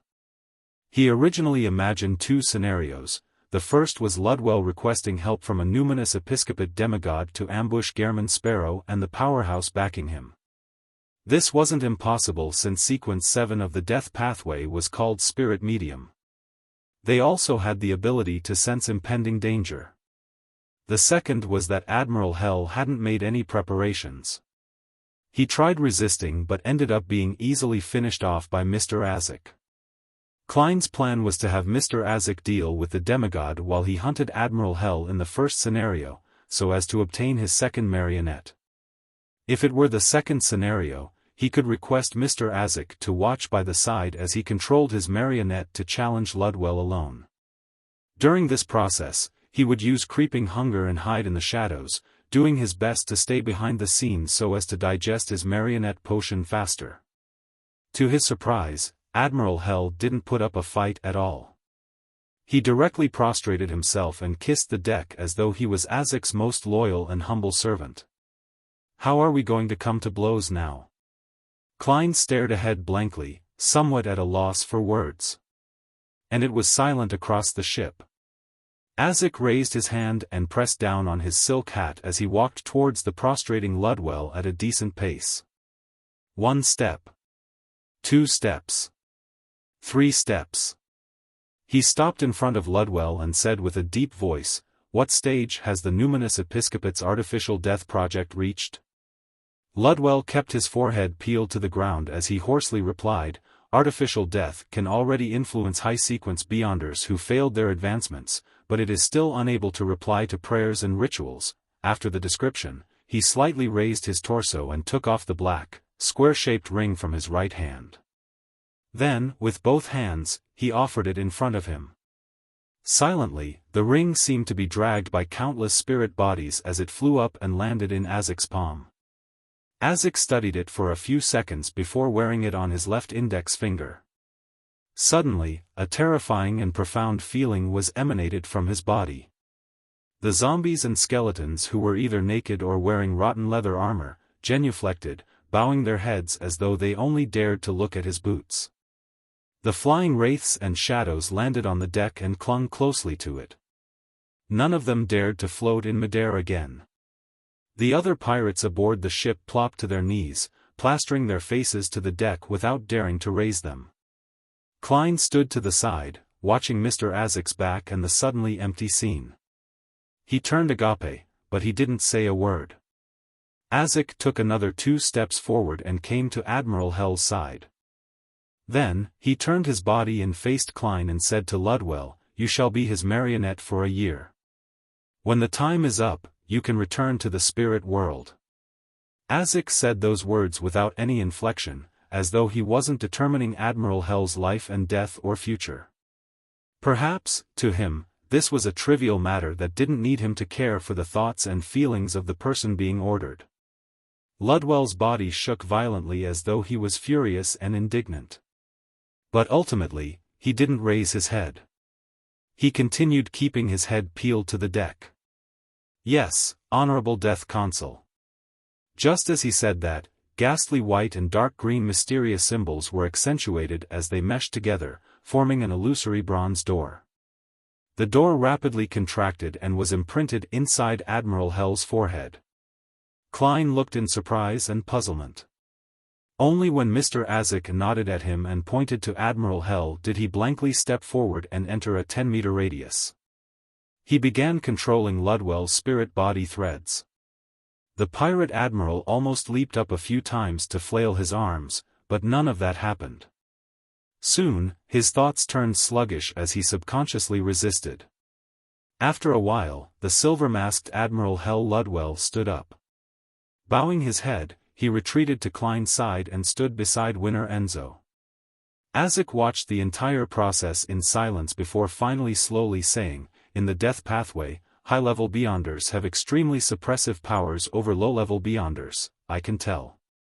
Back when I threw your copper whistle, even the Sequence 5 Admiral Hell failed to control his undead creatures." Klein nodded gently, indicating that he had taken note of it. Immediately after that, a zombie which had rotted in several areas rose up. Carrying an azure-blue cufflink, it came before Klein. It was the Murloc cufflink he had lost. "Although it's useless for the current me, I've finally gotten it back." As Klein was lost in poignancy, he reached out to retrieve the item that belonged to him. Then, he saw Mr. Azek walk back and reach out to grab his shoulder. He hurriedly extended his arms to grab onto the shoulders of his marionettes, Enzo and Ludwell. All the colors saturated, brightened, and overlapped. Having entered the spirit world, Klein instinctively asked, "Mr. Azek, where do we go next?" "Berserk Sea," Azek calmly replied. He paused for a moment and then added, "Give me the copper whistle." "All right." Klein made Enzo take out the iron cigar case and retrieve the ancient cigar case. Azek reached out and took it before saying in a deep voice, "My intuition tells me that this ring left by death, together with this copper whistle and myself, should allow us to find the spot in the Berserk Sea where death perished back then." Klein subconsciously said, "My dream tells me that it's very dangerous." Perhaps we should first find the numinous episcopate members who are implementing the artificial death project. We can make decisions after receiving more detailed information from them. Azek fell silent for a few seconds. A voice there is calling out to me. Klein turned his head to look at Mr. Azek. He saw that this man with soft facial features and weathered eyes had his facial contours furrowed. He no longer had that slight curve to his lips. Colors flashed by quickly as Azek brought Klein through the pitch-black storm that enveloped the Berserk Sea. At this moment, the dark square ring and the exquisite ancient brass whistle shimmered slightly, illuminating Azek's face. This death consul who had lived through the fourth epoch closed his eyes as he silently listened to a shout that came from an unknown location. Then, he suddenly clenched his right hand. All the scenery from the nearby spirit world was imploding, turning into a slowly spinning black vortex whose borders couldn't be seen. The vortex suddenly burgeoned, devouring Azek, Klein, and his two marionettes. Klein sensed a sudden and intense sense of dizziness as he nearly vomited on the spot.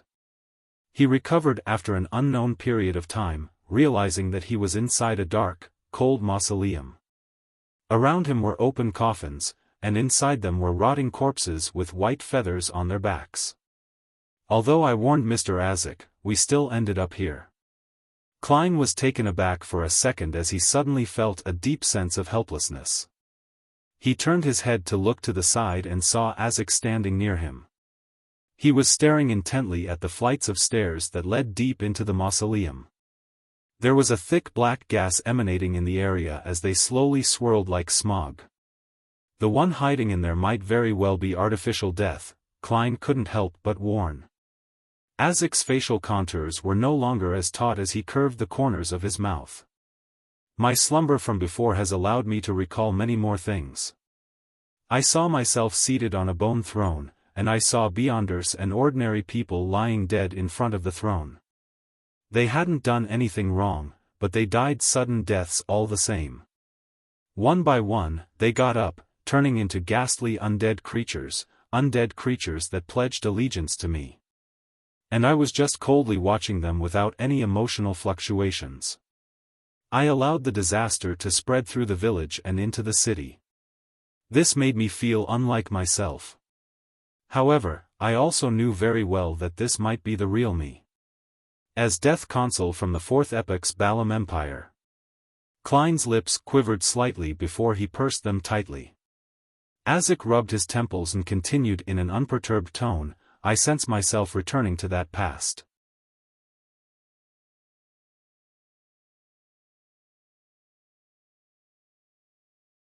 Chapter 9:15 Another me. Without waiting for Klein's reply, Azek, who was staring intently deep into the mausoleum, continued, I still remember my resurrection after my first death. I was lying in a pale white coffin, and I staggered to my feet. I was feeling horrified, having no idea what was happening. Nor did I know where I was.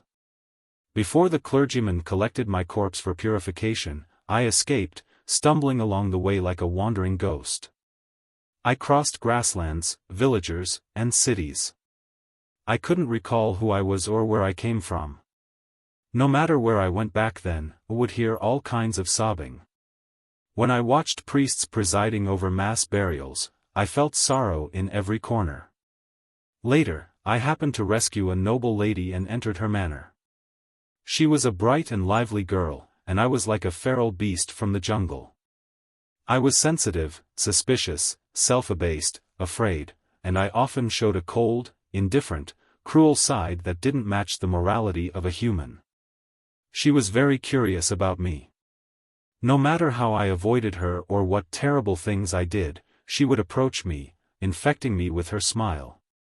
She would use interesting matters to influence me, and without realizing it, I got used to her pranks and her existence.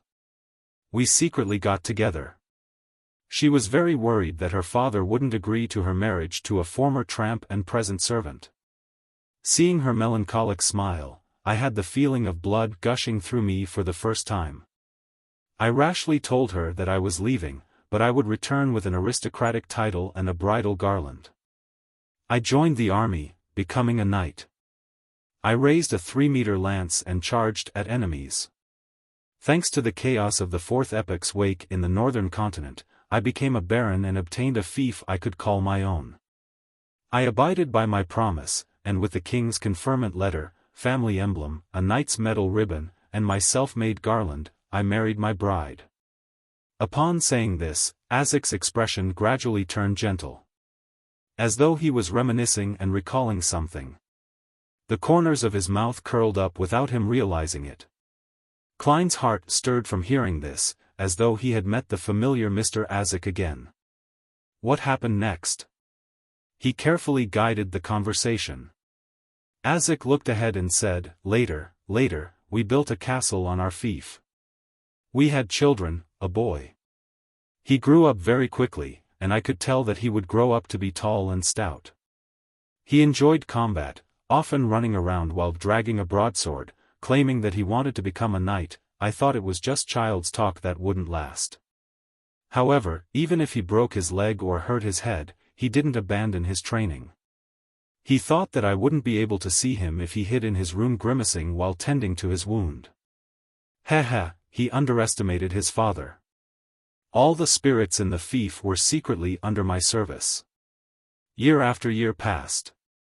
I recovered more and more of my memories. My wife often grumbled that the castle was too cold and dark and that she wished to go somewhere with sunlight and warmth. I satisfied her request, but it was only much later that I realized that it wasn't because she disliked staying in the castle, but that she was afraid of the changes happening to me. She was afraid of the colder me who was becoming a stranger. She never told me these things, spending time with me like she always did.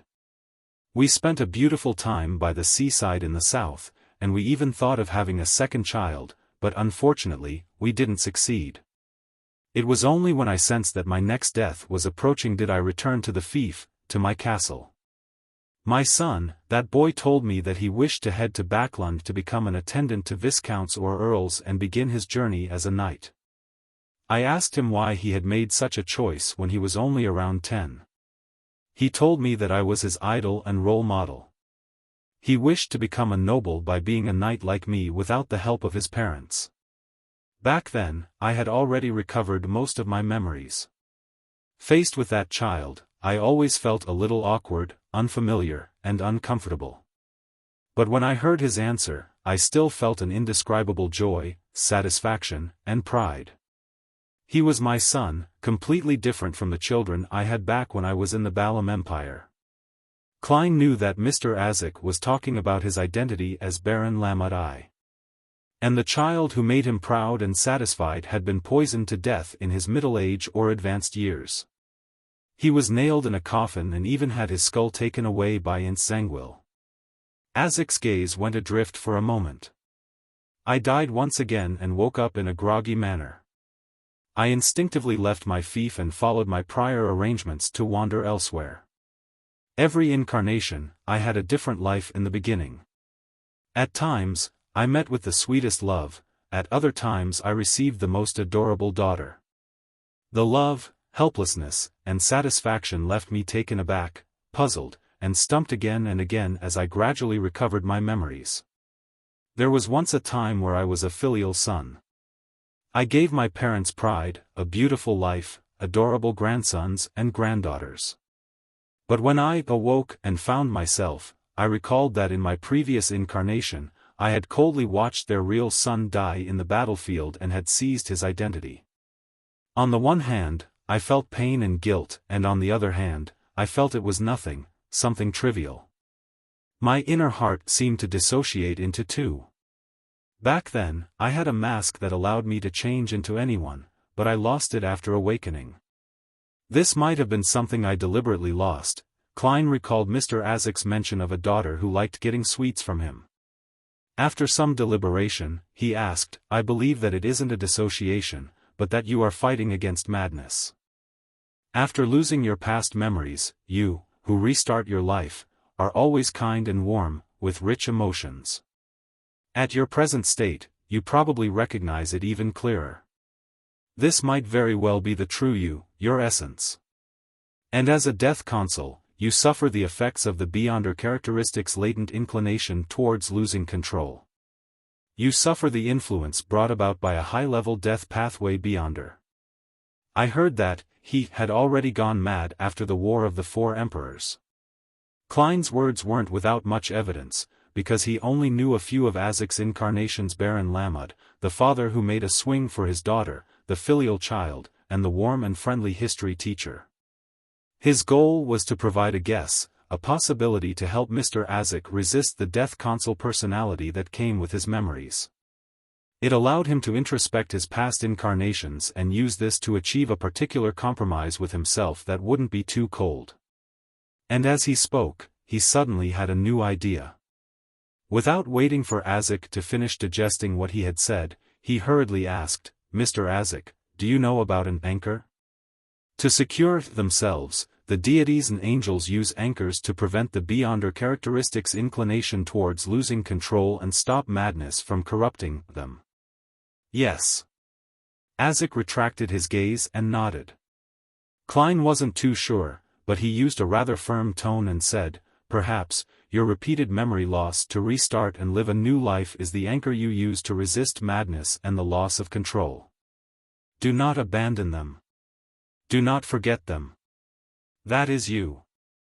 After saying that, Klein added inwardly, "Anchor." Azek repeated this word as his mind seemed lost. After an unknown period of time, he suddenly sighed. This might be an explanation. At least, it lessens the intensity of my mental dissociation and conflicts. However, since I've already come this far, should still head inside the mausoleum to see what's hiding there. Why is it summoning me, and what is causing me to die and revive again and again, losing my memories during the process only to find them again? This has troubled me for more than 1,000 years. It has troubled my every incarnation. I believe I can receive an answer today. The look in his eyes turned clearer as his voice seemed gentle, but there was an indescribable firmness in it. Klein wanted to stop him, but moments after he opened his mouth, he closed it again. Azek pressed down on his half-top hat. Without turning his head, he said with a gentle smile, "Remember to close your eyes." With that said, he walked forward, following the flights of stairs as he headed for the deep depths of the mausoleum. The wafting black fog didn't produce any more panting sounds. It slowly scattered into its surroundings, accentuating the illusory object that was coiled at the bottom. It was a massive feathered serpent that seemed to occupy an entire island. It had huge, dark green nearly black scales. Amidst the gaps were feathers covered in yellow oily stains. On every feather, there were thin illusory black tubes extending outwards. The exaggerated feathered serpent was both illusory and real, its actual form was hardly describable. It seemed to be a combination of things incomprehensible to humans. Its eye sockets were burning with pale white flames, its face was that of a human's. The face had bronze skin, and it had soft facial features. Beneath its right ear was a tiny black mole. It was another Azek Eggers. You're tuning into the Xiaofan's Wuxia Tales YouTube channel. Don't forget to subscribe and join us on this journey to catch the most captivating stories.